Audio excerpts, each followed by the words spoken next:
ওই এক কনসালটেন্সি দিয়েছিল এক স্কুলের বিল্ডিং এর মাঝে কনসালটেন্সি আসসালামু আলাইকুম স্যার। আমরা তাহলে স্যার শুরু করি sir. Sir sir sir zone sir আসতেছেন স্যার রুম থেকে, তো আমরা শুরু করে দিই স্যার। তো আজকে আমাদের যে প্রেজেন্টেশনটা আছে শোর পাইলের উপরে, এটাকে আমরা দুই ভাগে ভাগ করেছি। আমরা জানি যে শোর পাইল ডিজাইনের জন্য প্রথমে একটা গুরুত্বপূর্ণ পার্ট হচ্ছে আশপাশের অবস্থাগুলো সার্ভে করা এবং এর সাথে অ্যাসোসিয়েটেড প্রেশার ডায়াগ্রাম, এর মেম্বার ফোর্সগুলো সব হলো বের করা, এবং পরবর্তী পার্ট হচ্ছে আমাদের পরবর্তী পার্ট হলো আমাদের মেম্বারগুলো ডিজাইন করা। তো সুতরাং আমাদের এখানে দুইটা পার্টে ভাগ করা হয়েছে। 1 থেকে 5 পর্যন্ত হলো আমাদের বেসিক গুলান এবং এর সাথে কি কি ক্রিটিক্যাল প্যারামিটার গুলান হলো কনসিডার করব, এবং 2 নাম্বার পার্ট 6 থেকে 7 হলো যে এটা কিভাবে আমরা অ্যাপ্লাই করে মেম্বারটা কিভাবে ডিজাইন করব। তো 1 থেকে 5 হলো আমি প্রেজেন্ট করব, 6 থেকে 7 হচ্ছে রাজীব প্রেজেন্ট করবে। তো আমরা রেফারেন্স ম্যাটেরিয়ালগুলো একটা লিস্ট করেছি, এছাড়াও আরও রেফারেন্স ম্যাটেরিয়াল আছে। তো এর মধ্যে 2 নাম্বার যে ম্যাটেরিয়ালটা, deep excavation theory and practice, এটা আমি এই বইটা দেখলাম যে খুবই ভালো, এবং মানে পুরো বইটা যদি কেউ একটু বেশি বড় না, এই বইটা যদি পড়া যায় আসলে এই ম্যাটেরিয়ালটা, তাহলে শোর পাইল সম্পর্কে এবং ডিপ এক্সকাভেশন সম্পর্কে খুবই ভালো ধারণা পাওয়া যাবে। এবং এই সবগুলো ম্যাটেরিয়ালই আমরা হচ্ছে গুগল ড্রাইভে রেডি করেছি। এটা ক্লাস শেষে আমরা এই লিঙ্কটা আমরা শেয়ার করে দিব। এছাড়া হচ্ছে এই 2 নাম্বারটা ছাড়াও প্রফেসর জাহাঙ্গীর আলম স্যারেরও বেশ ভালো লেকচার নোট আছে ডিপ এক্সকাভেশনের উপরে, এটাও আমরা শেয়ার করব আর কি। তো আমরা যদি প্রথমে যদি একটা এগুলো আমি একটু দ্রুত যাব, যে আমরা জানি যে এক্সকাভেশন হলো আর্থ সারফেসের উপরে যে কোনো জায়গায় যদি আমি সারফেস থেকে কোনো যদি সয়েল রিমুভ করি, সেটাই হলো আমার এক্সকাভেশন। এক্সকাভেশন আমাদের 2 ধরনের হতে পারে, ডিপ এক্সকাভেশন হতে পারে, ওপেন এক্সকাভেশন হতে পারে। যেটা লিটারেচারে দেখা যাচ্ছে যে 4.5 মিটারের উপরে যদি কোনো এক্সকাভেশন আমরা করি, তাহলে সেটাকে ডিপ এক্সকাভেশন বলা হবে আর কি। যদিও আমাদের বিএনবিসি কোডে এটা বলা নাই কত হলে ডিপ এক্সকাভেশন, কিন্তু আমাদের বিএনবিসি চ্যাপ্টার 3-তে যেটা বলা আছে যে একটা 3.12 যেটা প্রভিশন আছে যে এক্সকাভেশনের উপরে, সেখানে বলা আছে যে 6 মিটারের উপরে হলে এক্সপার্ট জিওটেকনিক্যাল এক্সপার্টের থেকে সেটা ভেটিং অথবা ওপিনিয়ন নিয়ে করতে হবে। বাট কোনটা ডিপ এক্সকাভেশন সেটা বলা নাই।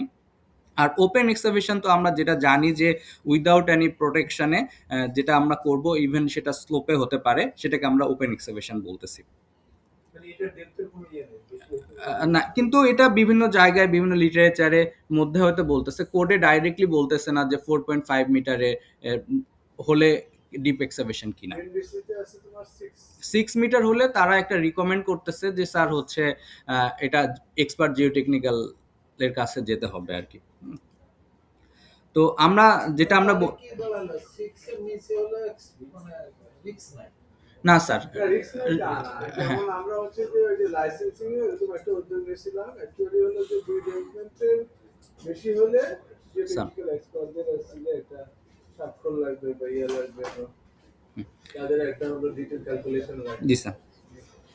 তো আমরা ডিপ এক্সকাভেশনের যদি আমরা চিন্তা করি, যে দেখা যাচ্ছে যদি কোনো জায়গায় আমি যদি কোনো একটা এক্সকাভেশন করি, তাহলে আমার সারাউন্ডিং যে প্রপার্টিসগুলো আছে সেগুলোকে রক্ষা করা হলো অন্যতম আমাদের দায়িত্ব। আমাদের বিএনবিসি কোডেও কিন্তু যেটা বলা আছে, যে বিএনবিসি কোডের যেটা পারপাজের মধ্যে বলা আছে যে জেনারেল ওয়েলফেয়ার এবং পাবলিক সেফটি এনশিওর করা, সেটা হলো আমাদের কোডের অন্যতম মানে মেইন উদ্দেশ্য। পারপাজের মধ্যে একেবারে স্পষ্টভাবে বলা আছে। সেখানেও সেই দিক থেকেও যদি আমরা দেখি, কোনো জায়গায় যদি এক্সকাভেট করি, তাহলে আমার অ্যাসোসিয়েটেড যে পাশের জায়গাগুলো আছে, প্রপার্টিগুলো আছে, সেগুলো আমাদেরকে সেভ করতে হবে।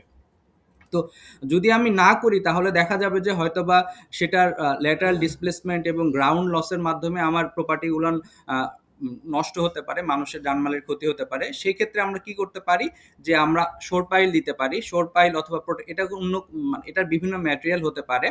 তো তো সেটা পরে আলাপ করব আমরা। শোর পাইল আমাদের হয়তোবা যদি এক্সকাভেশন কম হয় অথবা আশপাশের যদি সারচার্জ লোড কম হয় আমরা ক্যান্টিলিভার শোর পাইল করতে পারি, অথবা যদি লোড ডেপথ অফ এক্সকাভেশন বেশি হয়ে যায় এবং যদি আমার আশপাশে প্রপার্টিসগুলো খুব কাছে থাকে অথবা খুবই ভালনারেবল কোনো স্ট্রাকচার থাকে তাহলে আমরা ব্রেসিং সহ এটা আমরা শোর পাইলটা আমরা করব। সেই ক্ষেত্রে আমরা 1 লেভেল হতে পারে, 2 লেভেল হতে পারে, বিভিন্ন রকম হতে পারে।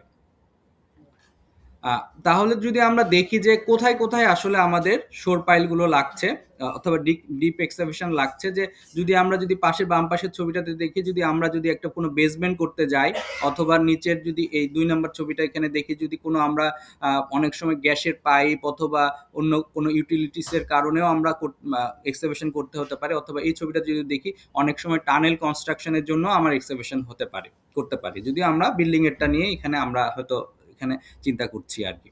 তো কি কি মেথডে এক্সকাভেশন করা যায়, একটা হলো প্রথমে হলো যে ওপেন কাট, অথবা যেখানে হলো আমরা স্লোপে করে আমরা স্লোপে যদি আমি এটা কাটি এবং তারপরে যদি আমার হলো হচ্ছে বিল্ডিংটা কনস্ট্রাকশন করি তাহলে এটাকে বলতেছে ওপেন কাট। ওপেন কাটের ক্ষেত্রে যেমন যদি কোনো ক্ষেত্রে আমাদের অনেক সময় অনেক ওপেন ফিল্ড অথবা যেখানে আশপাশে কোনো প্রপার্টি নাই, যেখানে কোনো ক্ষতি হতে পারে না, যেমন আমরা গ্রামের দিকে দেখছি যে যখন পুকুর কাটে অনেকখানি গভীর করে কাটতেছে, কিন্তু কখনো তো আমরা পুকুর কাটতে কোনো হচ্ছে শোরিং এর ব্যবস্থা দেখি নাই, কারণ আমার পুরো ওপেন ফিল্ড থাকে, এখানে যদি আমার একটু ডিসপ্লেসমেন্ট হয়ও কোনো আমার সেটা ইস্যু না। হ্যাঁ, দ্বিতীয়ত হচ্ছে আমার ক্যান্টিলিভার মেথড। ক্যান্টিলিভার মেথডে যেটা আমরা দেখছিলাম যে একটা রিটেনিং টাইপের কোনো স্ট্রাকচার অথবা আমার শীট পাইল অথবা আরসিসি শোর পাইল করে আমরা এটা করতে পারি যদি এটা ডেপথ অফ এক্সকাভেশন যদি খুব বেশি না হয়।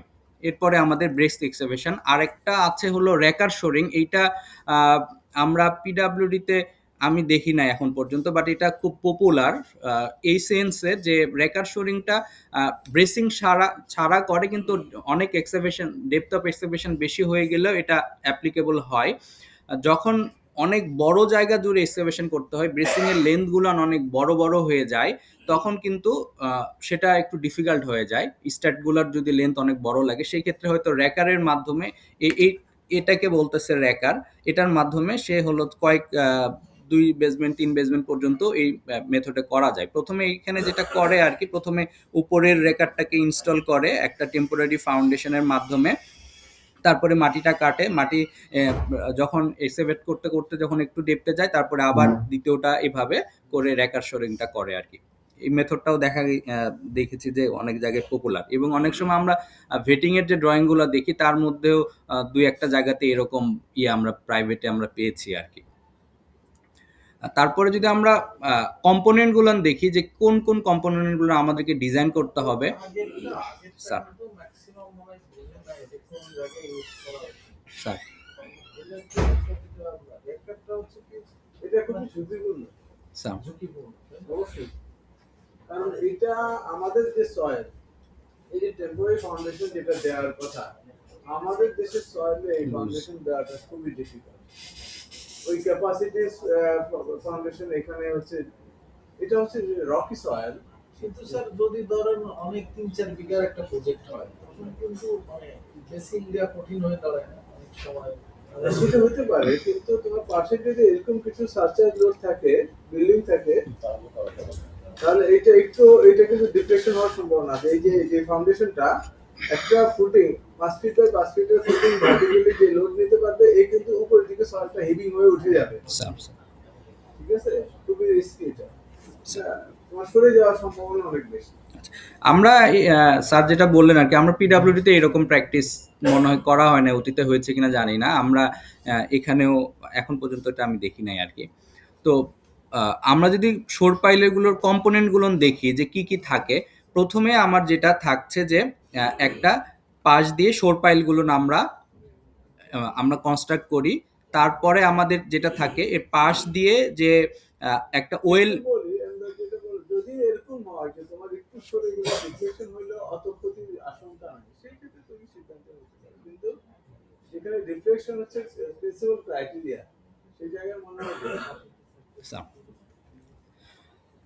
এরপরে আমাদের যে ওয়েল এই পাশে যেটা হচ্ছে এই স্ট্যাটগুলোকে সাপোর্ট দেওয়ার জন্য এবং যেটা হলো প্রথমে হলো আমার শোর পাইলগুলোকে ধরে থাকবে এবং স্ট্যাটগুলো যার সাথে যায় কানেক্টেড হবে সেটাকে আমরা বলি ওয়েল বিম, ওয়েল। হ্যাঁ, তারপরে আমাদের হলো হচ্ছে এই ওয়েলটা ডিজাইন করার জন্য আমরা এরপরে আমরা যে স্টার্টটা দেখি, এটা একটা মেন স্টার্ট, তারপরে থাকে হলো ডায়াগোনাল স্টার্ট। আমরা ডায়াগোনাল স্টার্টগুলো কেন দেই? ডায়াগোনাল স্টার্টগুলো দুইটা কারণে দেই, যে আমরা এই ওয়েলগুলোর যে আনসাপোর্টেড লেন্থ যেটা থাকে সেখান থেকে আমরা হয়তো এই লেন্থটা যদি আমরা, এটা তো ওয়েলটা তো একটা বিমের মতো কাজ করে, এটার আমার লেন্থটা আনসাপোর্টেড লেন্থটা আমরা কমানোর জন্য আমরা ডায়াগোনাল স্টার্টটা দেই আর কি। এরপরে যেটা থাকছে যে কিং পোস্ট, আমার কিং পোস্টটা যদি আমরা হচ্ছে ব্রেসিং দেই, এই ব্রেসিংটাকে এই ভার্টিক্যাল সাপোর্টের জন্য আমরা একটা ব্রেসিং কিং পোস্ট দেই এবং যদি আমার এক লেভেলের ব্রেসিং হয় তাহলে আমার এই স্টার্টগুলো তো এর উপর দিয়ে রান করে চলে যেতে পারে, কিন্তু আমার 2 লেভেল অথবা তার থেকে বেশি লেভেলের ব্রেসিং হলে এই জায়গায় যদি আমরা দেখি তাহলে দেখা যাবে যে আমার স্টার্টগুলো তো আমার এটা রান করে চলে যেতে পারবে না। তাহলে সেই ক্ষেত্রে আমার এখানে একটা কলারের প্রয়োজনীয়তা থাকবে আর কি, কারণ এখানে এই কলারটা দিব, কলারটা এসে এই স্টার্টগুলো এসে এটার সাথে লাগবে আর কি। ঠিক আছে আচ্ছা, তোমার এই ছবিতে একটা জিনিস আমি দেখাই, স্যার। একদম ছবির টপ কর্নারে একটা প্ল্যাটফর্ম দেখা যাচ্ছে, স্যার। ঠিক আছে? জি স্যার। এটা হলো যদি সাইটে জায়গা কম থাকে, ঘাটতি থাকে, তখন এরকম প্ল্যাটফর্ম করা হয়। এটা কিন্তু স্টিলের, আজকে ইয়ার পার্টের সাথে সংযুক্ত, এই যে স্টিলের উপর একটা স্টিলের ডেক করছে, স্যার। এবং সেটাও কিন্তু ক্যালকুলেশনের খুব ভালো একটা ইয়ে থাকা উচিত। জি স্যার। কারণ এটার একটা রিসেন্ট ফেলিউর কেস হচ্ছে যে মালিবাগে ওই যে রেল গেটের পাশে 45 তলা যে বিল্ডিংটা করছে ট্রপিক্যালের, ওইটাতে কিন্তু এইটা পরে ফেলিউর হয়ে বেশ কিছু শ্রমিক মারা গেছে। ইন্নালিল্লাহ। তো স্যার এটা স্যার এই যে স্যার বলছেন এটা স্যার আমরা পরে, হ্যাঁ এটা স্যার আমরা আনবো স্যার আর কি। রিনাউন্ড ডিজাইনারের করা, কিন্তু তোমার ওইটা ফেল করছে। এটা স্যার আমরা প্রেজেন্টেশনে আনবো স্যার আর কি। ওটা তো না, হ্যাঁ, স্পেস নাই, ম্যাটেরিয়ালস রাখে, এবং আরেকটা হলো যে এক্সকেভেশনের সময় অনেক সময় দেখা যায় ওই জায়গা না থাকলে এক্সকেভেশন করে মাটি কাটি করে কিন্তু এক্সকাভেশনের তো লাইক ওইটার উপরে স্যার বড় মানে এক্সকাভেটরই ওইটার উপরে রাখে। রাখে। ওই নট ফুললি কনসিডার না করে। জি স্যার। এটা স্যার আমরা সামনে একটু নিয়ে আনছি কিছুটা স্যার এই বিষয়গুলো। তাহলে আমরা মোটামুটি দেখলাম যে আমাদের কি কি কম্পোনেন্ট, এবং আরেকটা যেটা থাকতেছে হলো হচ্ছে ক্যাপিং বিম, শোর পাইলের গুলোকে কানেক্ট করে আমরা একটা বিম কনস্ট্রাক্ট করা হয়, সেটাকে আমরা বলছি ক্যাপিং বিম। তো সুতরাং আমরা মোটামুটি সবগুলো কম্পোনেন্ট সম্পর্কে জানলাম যে কোন কোন কম্পোনেন্টগুলো এখানে থাকে এবং কোন কোন কম্পোনেন্টগুলো আমাকে ডিজাইন করতে হবে। এটা আমরা একটা প্ল্যান দেখছি, প্ল্যানের মধ্যে আমরা দেখতে পাচ্ছি যে আসলে আমাদের bracing Golan, diagonal start Golan, এবং আরেকটা জিনিস যেটা আমরা বলি নাই, যে আমরা অনেক সময় এখানে কর্নার ব্রেসিংও দেওয়া লাগতে পারে। ঠিক আছে, এই ব্রেসিং গোলান দেওয়ার, ডায়াগোনাল স্টার্ট এবং কর্নার ব্রেসিং দেওয়ার ফলে আমার এই ওয়েল বিমের এল এর ভ্যালুটা আমার কমে যাবে আর কি। ঠিক আছে স্যার, স্টার্টেরও কমবে স্যার। হ্যাঁ, মানে স্টার্টের ক্ষেত্রে যেটা হয়েছে স্যার, স্টার্টটা যদি আমি কম্প্রেসিভ মেম্বার হিসেবে চিন্তা করি তাহলে আমার এটাতে খুব একটা ইফেক্ট হবে না। হ্যাঁ, কিন্তু ওয়েল বিমটা যেহেতু স্যার বেন্ডিং এর একটা ইস্যু আসতেছে, এম এর ব্যাপার আসতেছে, সেটার ক্ষেত্রে স্যার হলো এলটা কমলে আমার সুবিধা হবে স্যার আর কি। জি স্যার, মোমেন্টটা কম আসবে। আচ্ছা, এরপরে এটা একটু গুরুত্বপূর্ণ একটা ইস্যু, যে আমার যে কানেকশনগুলো কি থাকতেছে। যে প্রথমে আমরা যেটা বলছি যে আমার এটা হলো আমার মেন স্টার্টটা দিয়ে আমার ওয়েল বিমের সাথে কানেক্ট হচ্ছে, এবং এই পাশ থেকে আমার ডায়াগোনাল স্টার্টটা দিয়ে আমার ওয়েল বিমের সাথে কানেক্ট হচ্ছে, এবং এই যে আমার স্টার্টটা যেটা থাকছে, সরি ওয়েল বিমটা যেটা থাকতেছে, ওয়েল বিমটা একটা সিটের উপরে রেস্ট করতেছে। এটাকে আমরা একটা ব্র্যাকেট, স্টিল ব্র্যাকেটও বলি এখানে। এটার মাধ্যমে এই স্টিল ব্র্যাকেটটা হলো বোল্টের মাধ্যমে হচ্ছে শোর পাইলের সাথে কানেক্ট করা থাকে, তারপরে ওয়েল বিমটা এখানে আমরা প্লেস করি। এখন আরেকটা ইস্যু যেটা হলো মানে এখানে আরেকটা গুরুত্বপূর্ণ ইস্যু, যে আমরা এই শোর স্টার্টটা অথবা যেটা আই সেকশনটা আমরা আসলে কিভাবে দিব, আমরা এটাকে কি সোজাভাবে দিব, মানে হচ্ছে আমার ফ্লেন্সটা উপরে ফ্ল্যাট থাকবে না হচ্ছে বাঁকা করে দিব। হ্যাঁ, তো এটা একটা ইস্যু। এটা হলো দুই ধরনেরই দেখেছি যে ড্রয়িং, যেমন আমরা সচিবালয়ের ক্ষেত্রে আমরা এটার অপোজিটটা দিয়েছিলাম, কিন্তু দেখা যাচ্ছে যে হচ্ছে ফিল্ডে করছে হলো এভাবে। আবার অফিসার্স ক্লাবে দেখলাম যে স্যার হলো অফিসার্স ক্লাবেও উল্টাভাবে দেওয়া আছে, কিন্তু ওখানে কিভাবে হয়েছে জানি না। আইসিবিটাতে দেখতেছি স্যার যে এভাবে রাখছে। এটার একটা সুবিধা যেটা হচ্ছে যে এটা বোঝাই যাচ্ছে যে এখানে উপরে একটা ফ্ল্যাট সারফেস থাকতেছে, যে কোনো কিছু প্ল্যাটফর্ম করা অথবা এখানে যদি কেউ হাঁটাচলা করতে চায় এটার জন্য সুবিধা আছে। কিন্তু এটার অপোজিটটা হলে এটা একটু মানে সমস্যা। কিন্তু ডিজাইনের পার্সপেক্টিভে কি, যে আমার ডিজাইনের পার্সপেক্টিভে কোনটা হলে আসলে সহজ সুবিধা হবে আসলে এটা? এখানে কি ফ্লেন্সটা তো উপরে আছে এখানে। হ্যাঁ, ফ্লেন্সটা উপরে, থাকে তাহলে উইথটা বেশি থাকবে, হাঁটতে একটু সুবিধা হবে। কিন্তু স্যার ওইটা তো গ্যাপ হয়ে থাকবে। হ্যাঁ, না গ্যাপ হয়ে যাবে। তো স্যার, তো এখন যদি আমি কম্প্রেশনের কথা চিন্তা করি, স্টারটা যদি ফুল কম্প্রেশনে থাকে মানে নো বেন্ডিং, তাহলে কিন্তু আমার এদিকে অথবা এদিকে কি কোনো মানে কোনো কি ভ্যারি করবে? কারণ আমার কম্প্রেশনের ক্ষেত্রে কম্প্রেসিভ ইয়েটা হলো পি ক্রিটিক্যাল ইনটু পি হলো এটা কি স্ট্রেস ইনটু এরিয়া, তাই না? এটা হলো চেয়ে, তাহলে এরিয়ার সাথে এটার সাথে আয়ের সাথে কোনো রিলেশনটা নাই। তাহলে যদি স্টার্টে যদি আমার বেন্ডিং না আসে, তাহলে কিন্তু আমি হচ্ছে যেভাবে দেই এটা মনে হয় স্যার সমস্যা নাই। আর আরেকটা হলো যদি কোনো কারণে স্টার্টের মধ্যে যদি বেন্ডিং আসে, স্টার্টের মধ্যে বেন্ডিং বিভিন্ন কারণে আসতে পারে, যে হচ্ছে কোনো কারণে হয়তো বা কিং পোস্টের একটু আপ ডাউন হলো অথবা কোনো হচ্ছে আপলিফট আসলো, সেক্ষেত্রে যদি হয় তাহলে যেভাবে দিলে হলো আমার মোমেন্ট অফ ইনার্শিয়াটা বেশি পাবো, সেইভাবে দেওয়াটা ভালো হবে কিনা আর কি। কিন্তু আমাদের স্টার্টের কিন্তু ওয়েলের ক্ষেত্রে কি, ওয়েলটা হলো আমরা যেমন আমরা একটু মিস করছি, তোমার আলোচনার প্রেক্ষাপটটা কি এইটাকে আইটাকে এইভাবে দেওয়া না শোয়া দেওয়া? জি স্যার, এটা নিয়ে আমরা আলোচনা করছি স্যার আর কি। একটা জরুরি আলোচনা আর কি। জি স্যার, যেটা আমরা স্যার আলাপ করছি স্যার, যদি আমার যদি স্টারটা যদি পিওরলি স্যার কম্প্রেশনে থাকে তাহলে সোজা অথবা এভাবে ফ্লেন্সটা উপর। এটা দুইটা অ্যাসপেক্ট। জি স্যার। একটা হচ্ছে যে তোমার ডিজাইন, জি স্যার। আরেকটা হচ্ছে যে তোমার সাইটে সুবিধা। হ্যাঁ স্যার। যেমন এই পদ্ধতি এর উপর দিয়ে হাঁটা চলা করা যাচ্ছে, তাই না? জি স্যার। সুবিধার দিক থেকে আবার তোমার এটাকে তোমার প্লেসিং এর যে সুবিধা, যখন তোমার এদিকে থাকতেছে তাতে কি অসুবিধা হচ্ছে ওই ডায়াগোনালের সাথে ওয়েল বিমের সাথে আটকানো? অসুবিধা না স্যার। আলাদা আলাদা আলোচনা। জি স্যার।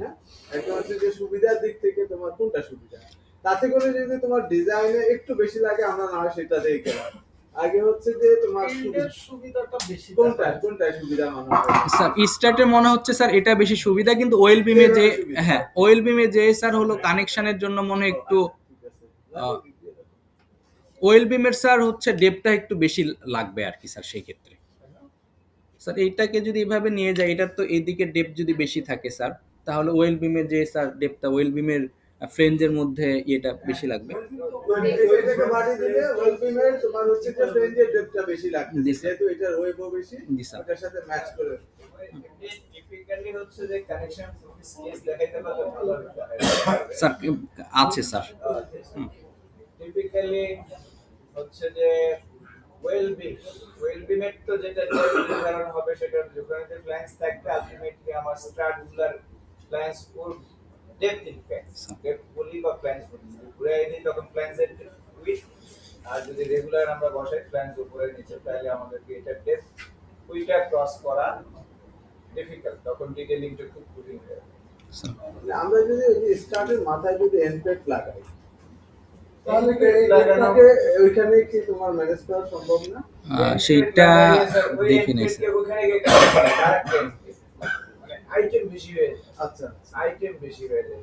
এনপ্লেটের মাথায় আবার আরেকটা এনপ্লেটও থাকে, ওখানে আবার তখন আরেকটা এনপ্লেট লাগবে ওয়েলের সাথে, ওই দুইটা এনপ্লেট দুইটাকে জোড়া দেওয়ার নটটা দিচ্ছি ওয়েলিং।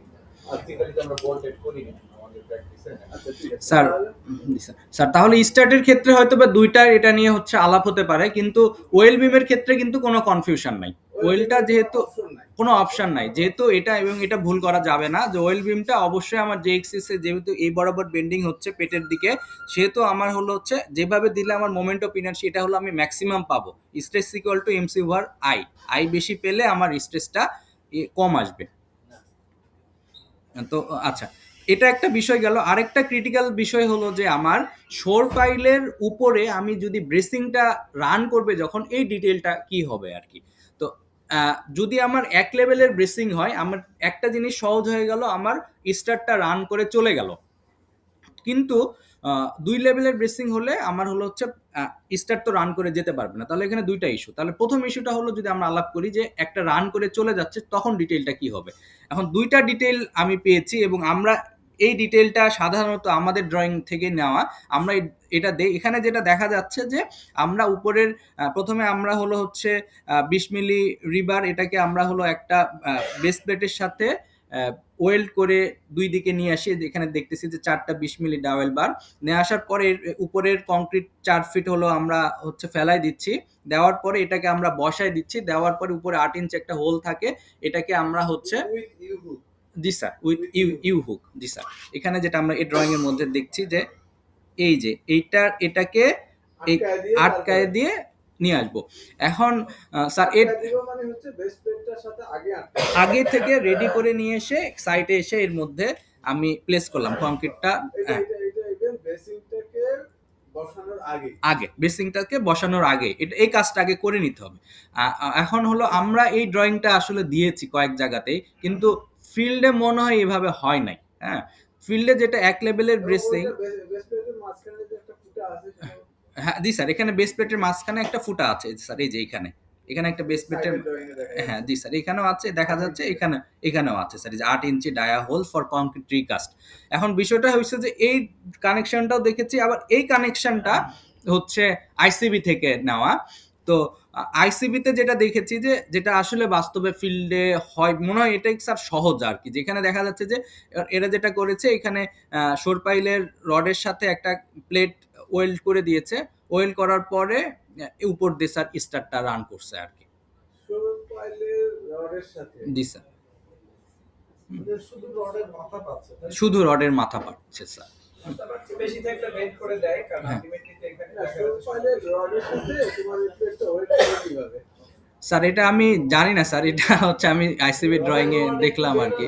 ওই জায়গায় একটু না আমাকে তো তাহলে সাইডে বেস প্লেটটা বসায় ওর নিচে ওয়েল্ডিং এর তো স্পেস রাখতে হবে, তারপর যদি ফিল করে দেখি স্যার আমরা তৈরি করে ওটা কি ফিল করবে ওটা মাইক্রো কংক্রিট দিয়ে কি ফিল করতে হবে কিনা স্যার আর কি, মাইক্রো কংক্রিট দিয়ে ফিল করতে গেলে তো তোমাকে একটা পাঁচ রাখতে পাঁচ হবে রাখতে হবে। পরেরটা কি হুম।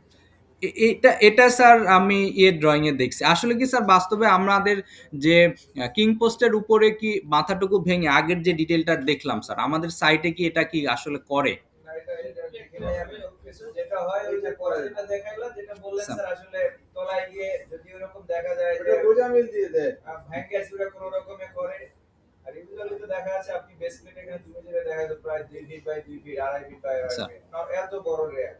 তোমার স্যার। উইটার যে মিনিমাম উইথ, ধরো যে ফ্ল্যাঞ্জের যে উইথ ওটা কোনো রকমে কম করতে পারলেই হয়। সো কর্নার গুলো অলমোস্ট ফাঁকা থাকে একটা ৪০ ইঞ্চি। ওই যে মোস্ট অফ দ্য কেসেস ওই যে ওই জায়গাটা গোজা মিল রেখে দিয়ে কোনোভাবে কানেক্ট করে কেউ কেউ করে গ্যাস কাটার থাকলে এই রডটা গ্যাস কাটারতে পাঞ্চ করে বের করে নিয়ে উপর দিয়ে পেন্ট করে তারপর দিয়ে মানে এইটা আমার মোর সেফ।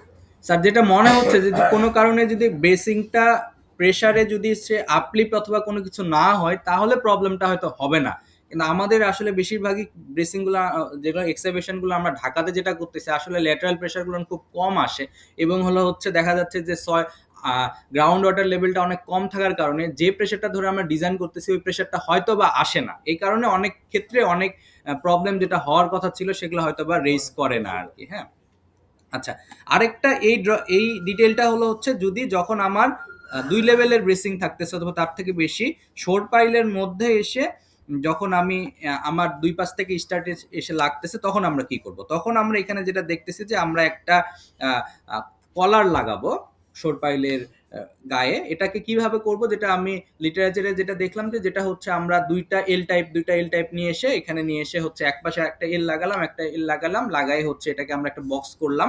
বক্স করার পরে মাঝখানের অংশটুকুতে বলছে নন শিঙ্ক রাউট দিয়ে আমরা এটাকে ফিল করে দিব, তারপরে আমার স্টারটাকে এসে এটার সাথে কানেক্ট হবে। আচ্ছা, এটা তো তোমার খুব প্রফেশনাল প্র্যাকটিস। স্যার। আরেকটা প্র্যাকটিস কি আছে যে তোমার হচ্ছে যে একটা ওরিয়েন্টেশনেরটা বা একটা সাইডেরটাকে অ্যাক্সেন্টিক লোকেশন দিয়ে বের করে নিয়ে দেওয়া?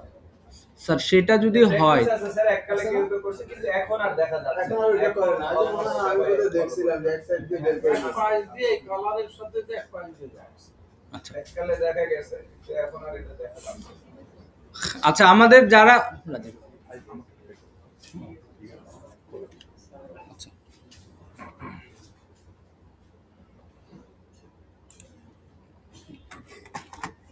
এমনি আমাদের সবার জন্য এই যে এককালে দেখা গেছে, মানে আমরা নিজেরা কিন্তু করি না। স্যার এরকম একটা স্যার দেখা গেছিল এরকম একটা কলার, যেটা হচ্ছে স্যার ই করে কিন্তু সরপাইল বোর্ড আশেপাশে দিয়ে হইছে, লাগানো হয়েছে দেখেই স্যার। ধরে আমি একটা ঢুম আসছি। এটা হলো কি দেখছি। জি বোর্ড স্যার, দিয়ে। গোল্ড দিয়ে করা স্যার, দুইভাবে করা যায়, একটা হচ্ছে ওল্ডের দিয়েও করা যায়, একটা গোল্ড দিয়ে। PWD না স্যার, এটা বুয়েটের স্যার। ও গুড এসসিবি তে আইসিবিতে স্যার আগেরটা স্যার, ও আগের যেটা দেখালাম সেটা আইসিবি প্লেটটাকে পেপারের সাথে একটা মানে এই বল দিয়ে কানেক্ট করতে হবে। আচ্ছা ঠিক আছে স্যার।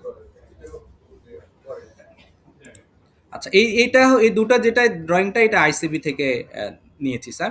তো আমাদের যারা হচ্ছে আমরা বিশেষ করে যারা বেশি আমাদের যারা জুনিয়র তারা আমরা কি এই কয়েকটা জিনিস কি বুঝছি কিনা, এটা কি কার্ডের সাথে কানেকশন নাই?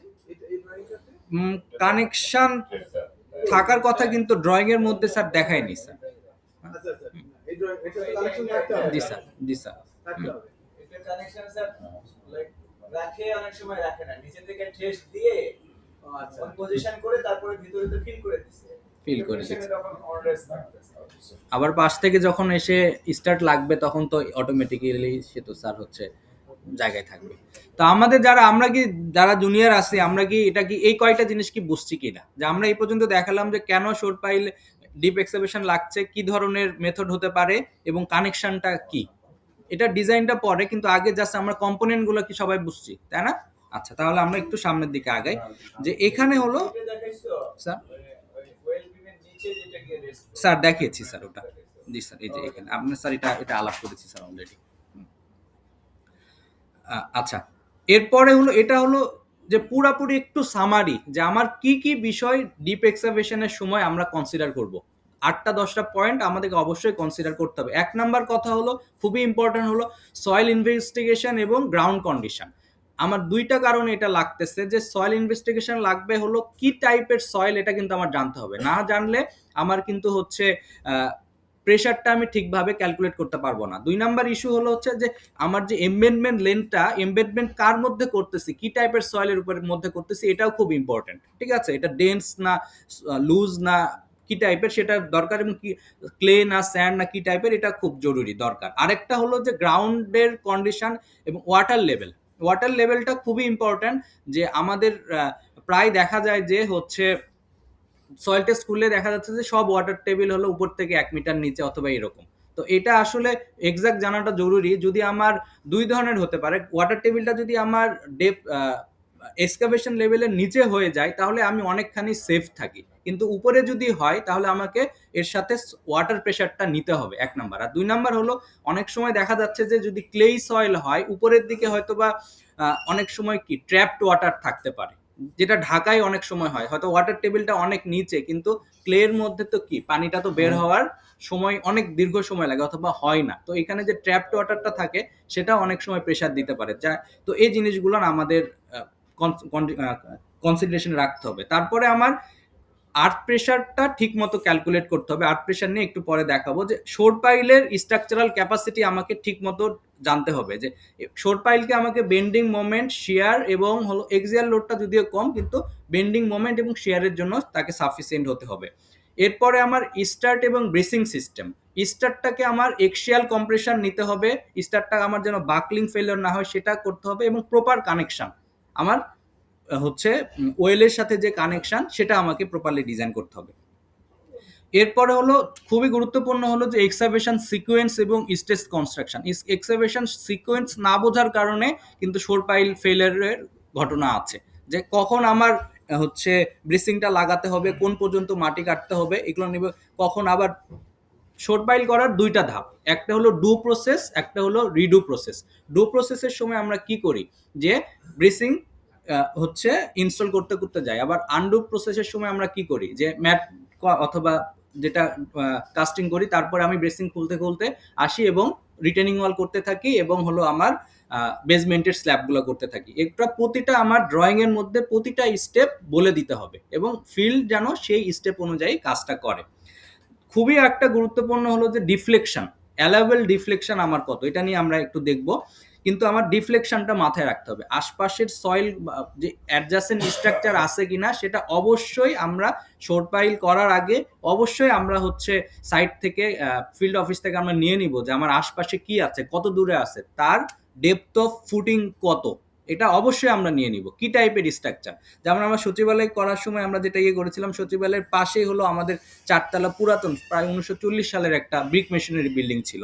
সুতরাং ওখানে আমাদের কিন্তু একেবারে ডিফ্লেকশন লিমিটটা কিন্তু খুব মানে মিনিমামের মধ্যে রাখতে হবে। তো এগুলো সব কিছু কিন্তু আমাদের মধ্যে নিয়ে আসতে হবে। তারপরে কানেকশন এবং জয়েন্ট ডিটেইলিং এবং কোয়ালিটি কনস্ট্রাকশন, এটা অবশ্যই জরুরি। যেটা আমরা একটু বলতেছিলাম যে পাইলের অ্যালাইনমেন্ট কিরকম হবে, এটা পাইলের অ্যালাইনমেন্ট আমার আরসিসি শোর পাইল হলে তো অ্যালাইনমেন্টের ইস্যু নাই, কিন্তু যখন আমি হচ্ছে আই জয়েস দিয়ে করি তখন আই জয়েসটা কোন দিকে ঘুরায় রাখতে হবে, এই জিনিসগুলো আমাদেরকে মাথায় রাখতে হবে আর কি। তো এই মোটামুটি 8টা-9টা জিনিস আমাদেরকে অবশ্যই মাথায় রাখতে হবে। তারপরে হলো যে আমাদেরকে ফেইলিওর মোডগুলান একটু আমাদেরকে জানতে হবে যে কি কি টাইপের ফেইলিওর আমাদের ডিপ এক্সাভেশন এবং শোর পাইলে হতে পারে। তো 1 নাম্বার ফেইলিওর হতে পারে কি, যে আমার শোর পাইলেরই ল্যাটারাল ডিফ্লেকশন হয়ে গেছে এবং ওয়েলের ডিফ্লেকশন হয়েছে, এটা এক ধরনের ফেইলিওর হতে পারে। আরেকটা হলো যে রিটেন যে সয়েলটার ওটার আমার ভার্টিক্যাল ডিসপ্লেসমেন্ট হয়েছে, যেটা হলো আমরাকে গ্রাউন্ড লস বলি আর কি। তারপরে শোর পাইলে শিয়ার অথবা বেন্ডিং ফেলিয়ার হতে পারে। স্টার্টো এক্সেসিভ হচ্ছে কম্প্রেশনে সে বাকল করে যেতে পারে, এটা ফেল হতে পারে। তারপরে আমার যে কানেকশনগুলো দেখলাম, কানেকশন ফেল হতে পারে, ঠিক আছে। এগুলো হলো হচ্ছে আমার ব্রেসিং সিস্টেমের ফেলিয়ারগুলো দেখলাম। আরেকটা ফেলিয়ার হতে পারে আমার আশপাশের, এইগুলো আমরা একটু ছবি দেখি তাহলে বোঝা যাবে। যে একটা হলো যে এই ধরনের আমার ক্যান্টিলিভার শোর পাইল ছিল, এটা হলো কোনো কারণে আমার সয়েলটা নিয়ে সে ফেল করে গিয়েছে, মানে সে আসলে অ্যাক্টিভ, এটা আমরা একটু পরে বলবো অ্যাক্টিভ প্যাসিভ প্রেশারটা, ও আসলে প্যাসিভ প্রেশারে সে এই জায়গাটা জুড়ে একটা ফেইলার সারফেস নিয়ে সে ফেল করে গেছে, এটা হলো লস অফ ওভারঅল স্টেবিলিটি। আরেকটা হলো হচ্ছে যে ওভার টার্নিং এ ফেইলর, এটা তো আমরা অনেক সময় দেখি, এটা অনেকটা কমন হইতে পারে যদি প্রপারলি ডিজাইন না করা থাকে, যে সে হচ্ছে শোর পাইলটা সে সয়েলের প্রেসারে অথবা সে হচ্ছে অ্যাক্টিভ প্রেসারে সে ফেল করে গিয়েছে। আরেকটা হলো যে ডান পাশের এই ছবিটা দেখি, এটা খুবই একটা গুরুত্বপূর্ণ। যদি আমরা ঢাকার সয়েলের এরকম হওয়ার চান্স কম, বাইরের সয়েলে যে বেজ হিভ হতে পারে, যেটা কখন হতে পারে, যদি আমার স্যান্ডি সয়েল হয়, জি স্যান্ডি সয়েল হয় এবং দেখা যাচ্ছে যে যদি এবং বিশেষ করে যদি হলো গ্রাউন্ড ওয়াটার লেভেলটা উপরে থাকে, আমরা এক্সাভেশনের পরে দেখা যেতে পারে যে এই দিক থেকে এইখান থেকে হলো হচ্ছে সয়েলটা আপওয়ার্ড মুভমেন্ট হয়েছে, ঠিক আছে। কারণ আমরা তো এক্সাভেশন করি, এক্সাভেশন করার পরে আমি তো যখন ম্যাটও কাস্টিং করি না, তখন কি তার উপরে তো আসলে কোনো লোড নাই, তখন কিন্তু ও এই ধরনের ফেলিয়ারটা হয়ে যায়। এখানে যখন আমরা হাই রাইজ বিল্ডিং করব তখন কিন্তু এই ধরনের ফেলিয়ার হওয়ার চান্স খুবই কম। এটার আরেকটা হতে পারে যে গ্রাউন্ড ওয়াটার টেবিল উপরে থাকলে হচ্ছে স্যান্ড, এর আগেরটা যেটা বলতেছি আমরা হলো হচ্ছে বেজ হিপ, আর এটা হলো হচ্ছে কি স্যান্ড বয়েলিং অথবা পাইপিং, এখান থেকে পানি এসে এটা হলো হচ্ছে এই জায়গাটাতে এখানে পানি উঠতে পারে, ঠিক আছে।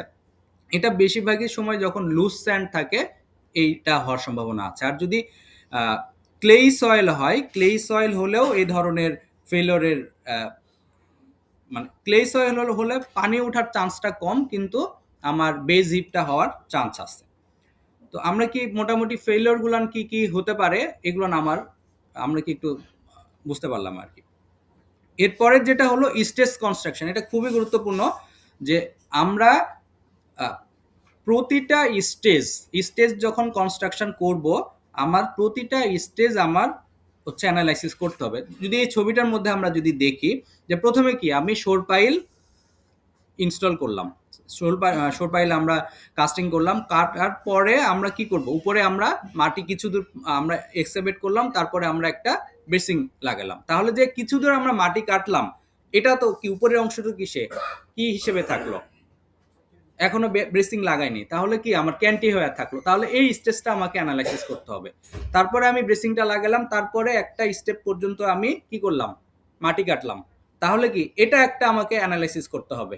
স্টেজ 2 ব্রেসিং লাগাইছি এবং মাটি কাটছি, তারপরে হলো হচ্ছে আবার হলো হচ্ছে মাটি কাটছি, ব্রেসিং লাগাইছি, এটা আবার অ্যানালাইসিস করতে হবে 2 লেভেল ব্রেসিং যদি হয়। তারপরে আমি ম্যাট পর্যন্ত হচ্ছে বটম অফ এক্সকাভেশন পর্যন্ত এক্সকাভেট করলাম, এটা আমার কি অ্যানালাইসিস করতে হবে। এরপর আমরা কি, এটা হলো ডু প্রসেস। এখন রিডু, আমি এখানে একটা উদাহরণ দেখাইছি যে আইসিবির একটা যখন আমরা এটা নিয়ে একটু অ্যানালাইসিস করতেছিলাম, স্যারের ইনস্ট্রাকশনে আমরা কয়েকটা কেস স্টাডি করছিলাম যে কোন কেসগুলো হলো হচ্ছে ক্রিটিক্যাল হতে পারে। যেমন এখানে 3 লেভেলের হচ্ছে ব্রেসিং দিয়ে আমরা অ্যানালাইসিসগুলো করেছিলাম। এখানে যদি দেখা যাচ্ছে যে এই ব্রেসিংগুলো আমরা জাস্ট বেসমেন্টের নিচে ইনস্টল করছি, তো এটাও একটা ইম্পর্ট্যান্ট ইস্যু যে আমরা ব্রেসিংগুলো আসলে কোন জায়গায় ইনস্টল করব এবং বেসমেন্টের স্ল্যাবের থেকে আমার ব্রেসিংয়ের গ্যাপ কতটুকু থাকা উচিত, মিনিমাম কতটুকু গ্যাপ থাকা উচিত। হ্যাঁ, তো এটা যেটা হচ্ছে দেখা যাচ্ছে যে 2.5 ফিট 3 ফিটের মতো যদি না থাকে, পরবর্তীতে আমরা হলো হচ্ছে কাজের সময় সেটা ডিফিকাল্ট হবে। তো এটার থেকে আমরা প্রতিটা স্টেপ আমাকে অ্যানালাইসিস করতে হবে। অ্যানালাইসিস করে আমাকে দেখতে হবে কোন স্টেজটা ক্রিটিক্যাল, সেই ক্রিটিক্যাল স্টেজের জন্য সেভাবে আমার হচ্ছে শোর পাইলও ডিজাইন করতে হবে, ব্রেসিংটাও ডিজাইন করতে হবে। ঠিক আছে, এটা স্টেজ কনস্ট্রাকশনটা আমরা কি বুঝতে পারছি কিনা? এরকম 8টা-9টা কেস, প্রতিটা কেসই আমাকে করতে হবে। তো মনে হচ্ছে যে অনেক জটিল, কিন্তু আসলে অত জটিল না, সিম্পলিফাইড কিছু মেথড আছে আর কি। তো এখন যদি আমরা এই যে কথাগুলো দেখলাম, আমরা যে ডিফ্লেকশন অ্যালাউ কন্ট্রোল করতে হবে, তারপরে হলো হচ্ছে মনিটরিং করতে হবে, এটা আমরা কিভাবে করি? তো এর জন্য আমাদের বেশ কিছু মনিটরিং ডিভাইস, এই মনিটরিং ডিভাইসগুলো আমরা ইউজ করতে পারি। একটা হলো ইনক্লাইনোমিটার। ইনক্লাইনোমিটারে কি হবে যে আমার শোর পাইলের অথবা সয়েলের ল্যাটারাল অ্যালং দ্য এলিভেশন অথবা ডেপথ, আমার যদি কোনো ল্যাটারাল মুভমেন্ট হচ্ছে কিনা, ডিফ্লেকশন হচ্ছে কিনা, পিজোমিটার দিয়ে আমার সয়েলের কোনো কারণে ইফেক্টিভ স্ট্রেস বাড়তেছে কিনা সেটা আমরা দেখতে পারি। সেটেলমেন্ট গেজটা আমরা কোথায় লাগাতে পারি? সেটেলমেন্ট গেজগুলো আমরা অথবা ডিফ্লেকশন মেজারিং ডিভাইসগুলো আশপাশের যে ভালনারেবল স্ট্রাকচারগুলো যদি খুবই কাছাকাছি থাকে, সেগুলোতে যদি আমরা যদি ইনস্টল করি, তাহলে ওগুলোর কোনো সেটেলমেন্ট হচ্ছে কিনা আমরা দেখতে পারবো। অথবা আশপাশের আমার যদি শোর পাইলের কাছাকাছি যে সয়েলটা আছে সেটার উপরে যদি আমি দেই, তাহলে দেখতে পাবো তার ভার্টিক্যাল অথবা হরিজন্টাল কোনো মুভমেন্ট হচ্ছে কিনা। ঠিক আছে, স্ট্রেন গেজ আমরা ইনস্টল করতে পারি হলো হচ্ছে কি, স্টার্টের গায়ে আমরা স্ট্রেন গেজ দিতে পারি। তাহলে কি হবে, স্ট্রেন থেকে আমার ওখানে কি পরিমাণ ফোর্স জেনারেট করতেছে সেটা কিন্তু আমরা বের করতে পারবো, যে স্টার্টের কি পরিমাণ কম্প্রেসিভ ফোর্স তার মধ্যে আসতেছে। তো এটা আমরা একটু মোটামুটি একটু বুঝলাম। এখন আমরা কি এই ডিভাইসগুলো যদি আমরা এস্টিমেট সাপোর্ট যখন দেই, তখন যদি আমরা না ধরে রাখি, যদি এস্টিমেটে না দেই, তাহলে কিন্তু পরবর্তীতে ওনাদের জন্য এটা একটু সমস্যা হবে। হয়তো পরে আমরা বললাম যে আপনারা এইগুলো ইনস্টল করেন, তখন তাদের জন্য একটু সমস্যা। সুতরাং এগুলো এস্টিমেট সাপোর্ট পর্যায়ে আমরা এই ডিভাইসগুলোর কথা হয়তো বা দিয়ে রাখতে পারি, কিছু ডিভাইস কয়টা লাগতে পারে সাইটের মাপ অনুযায়ী সেটা আমরা বলতে পারি আর কি। আচ্ছা, এরপরে যেটা যে কি মেথডে আমাদের হলো হচ্ছে অ্যানালাইসিস, শোর পাইলের ব্রেসিং সিস্টেমের অ্যানালাইসিস হয়। একটা হলো হচ্ছে লিমিট ইকুইলিব্রিয়াম অ্যানালাইসিস, যেটা আমরা হাতে কলমে যে ক্যালকুলেশনগুলো করি, বইয়ে যেটা দেওয়া আছে, আপনার বিএম দাসের বইয়ে যেটা দেওয়া আছে, limit equilibrium analysis. Limit equilibrium অ্যানালাইসিসটা হলো যে আমার যে একটা শোর পাইল যখন হলো হচ্ছে যখন আমি হচ্ছে এটাকে ইনস্টল করলাম, এটাকে এমনভাবে এর এমবেডমেন্ট ডেপথে এমনভাবে দিব এবং আশপাশের লোড মিলায়ে সে একটা স্টেবল কন্ডিশনে সে থাকবে। এটাই হলো লিমিট ইকুইলিব্রিয়াম অ্যানালাইসিস, এবং এটা হাতে আমরা ক্যালকুলেট করতে পারি। আরেকটা হলো এফএম মেথডে, ফাইনাইট এলিমেন্ট মেথডে আমরা এই শোর পাইলটাকে একটা বিম চিন্তা করে, ইলাস্টিক বিম চিন্তা করে এর উপরে যে লোডগুলো আসতেছে এবং এর পাশের যে সয়েলের সাবগ্রেড মডুলাস দিয়ে আমরা এটা ইট্যাপসে অথবা স্টার্ট প্রোতে মডেল করতে পারি। ঠিক আছে, করলে এখান থেকেও আমরা একটা এটার শোর পাইলের ডিফ্লেকশন করতে পারি। 2 নাম্বার হলো সেম কাজটা, এই একটা শোর পাইলকে আমি একটা জিও5 সফটওয়্যারে মডেল করতে পারি। সয়েলের প্রপার্টিস গুলো দিয়ে দিলাম, লোডগুলো দিয়ে দিলাম, আমরা সেখান থেকে করতে পারি। আরেকটা হলো যে ওভারঅল টোটাল যে ইয়েটা ব্রেসিং সিস্টেম শোর পাইল সহ আমি হচ্ছে 3D একটা মডেল করতে পারি প্ল্যাক্সিসে অথবা এরকম কিছু সফটওয়্যার আছে, যেটা আমি দেখলাম যে এই টাইপের 3D করার সফটওয়্যারগুলো অনেক কস্টলি এবং যেটা সিনিয়ররা যেটা বলতেছেন যে এটা আসলে করার প্রয়োজনও নাই, এটা প্রয়োজনও নাই। Limit equilibrium analysis is very good. আমরা সেটাকে যদি ক্রস চেক করার জন্য আমি ইট্যাপসে এই মডেলটা যদি করি অথবা জিও5 করি, এটা দ্যাটস এনাফ বলা হচ্ছে আর কি। তো এই ট্রেনিং এ স্যার হচ্ছে আমাদের সফটওয়্যার এর ইয়েটা নাই, আমাদের একটা প্রপোজাল কি এরকম থাকতে পারে কিনা স্যার, যে শোর পাইল নিয়ে ডিপ এক্সকাভেশন নিয়ে 2 দিন অথবা 3 দিনের একটা ট্রেনিং করা যায় কিনা স্যার, যেখানে হলো আমরা এই সফটওয়্যারটাও স্যার হাতে ক্যালকুলেশনটা শিখলাম, সাথে হলো স্যার আমরা এই সফটওয়্যারটাও আছে স্যার আমাদের কাছে স্যার। স্যার এটার মধ্যে আর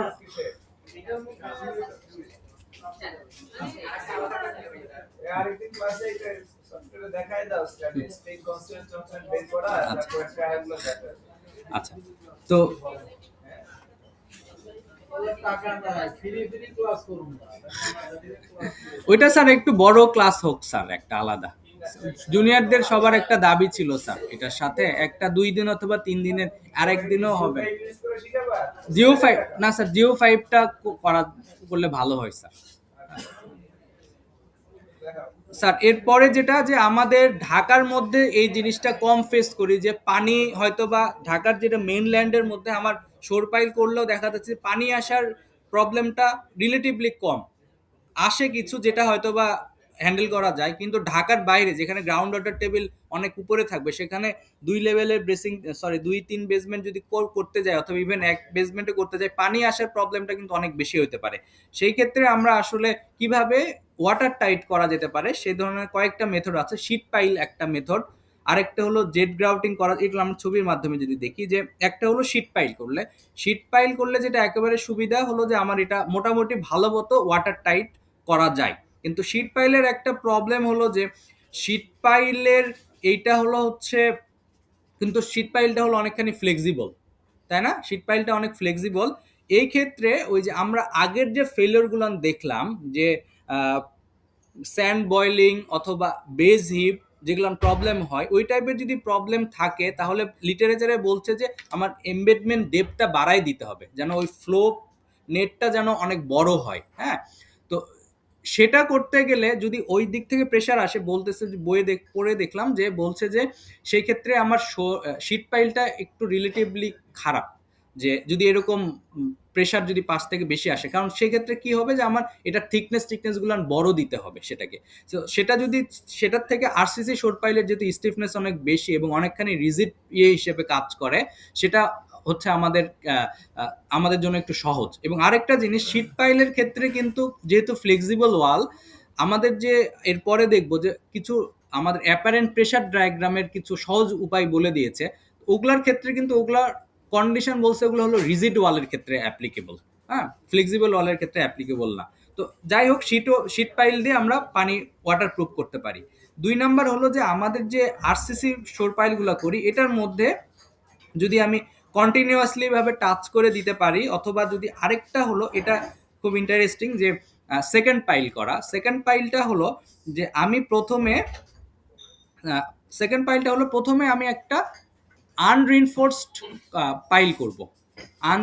পাইল করব এবং এটা নরম থাকতে থাকতে আমি মেন যে সেকেন্ড পাইলটা, এটা বলতেছে যে হচ্ছে প্রায় 80 mm এর মধ্যে হয়তো ওভারল্যাপিং থাকতে পারে, করে আমি এই মেইন পাইলটা আমি কাস্টিং করব। হ্যাঁ, তো এটা একটু ডিফিকাল্ট বোঝাই যাচ্ছে, কিন্তু হ্যাঁ ডিফিকাল্ট, কারণ নরম থাকতে থাকতে এটা করাটা ডিফিকাল্ট। হ্যাঁ, তবে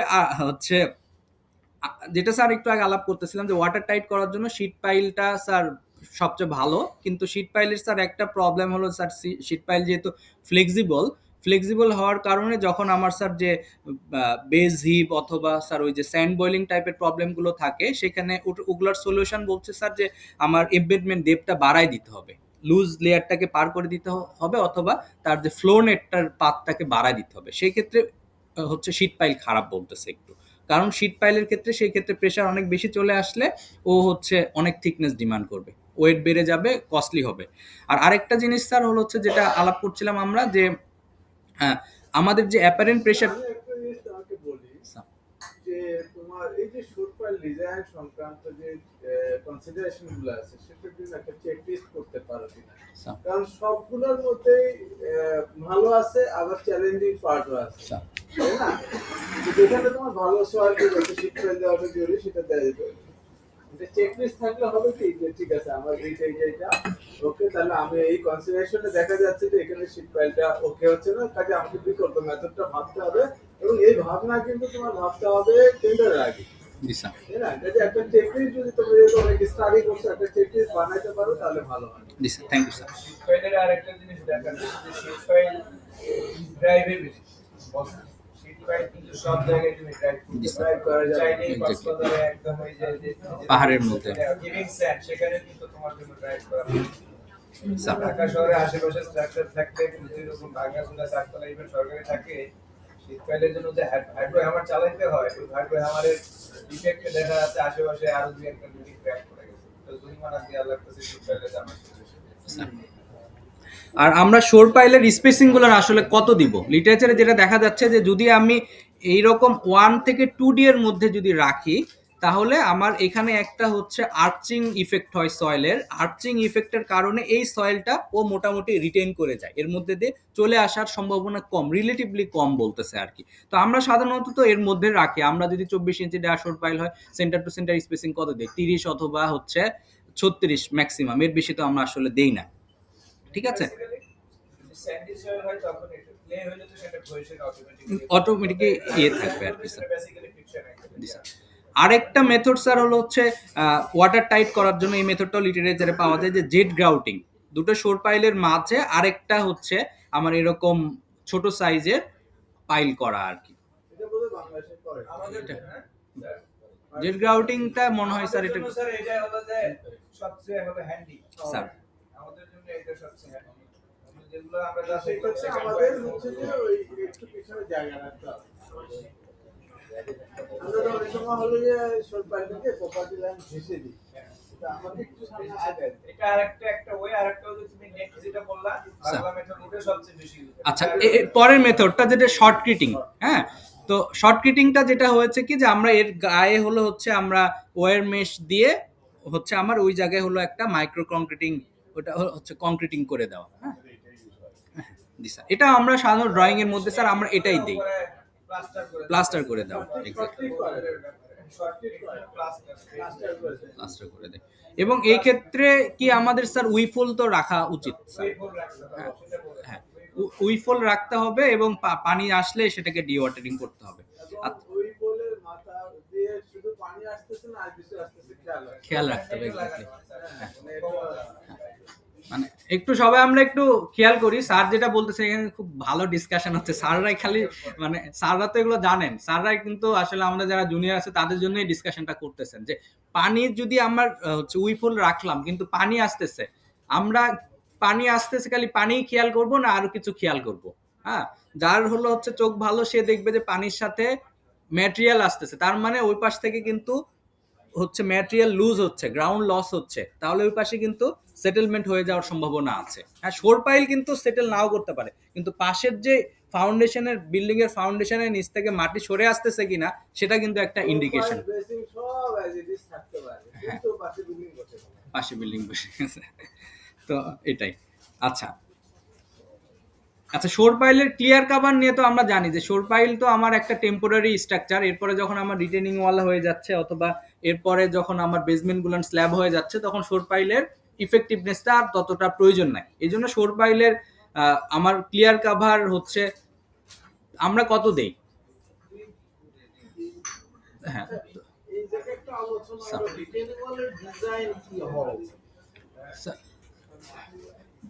শোর পাইলে আমার সব কাভার করতেছে, আমি রিটেনিং ওয়ালের স্যার এটা আমরা একটা দেখছিলাম স্যার, যখন স্যার হচ্ছে শোর পাইলের এবং শোর পাইল এবং রিটেনিং ওয়ালের মাঝে স্যার তো একটা খুবই অল্প জায়গা থাকে, এখানে যে স্যান্ডটা থাকতেছে স্যার এটা কিন্তু স্যার আমার কি কম্প্যাক্ট হচ্ছে, মানে লুজলি তো থাকতেছে স্যার।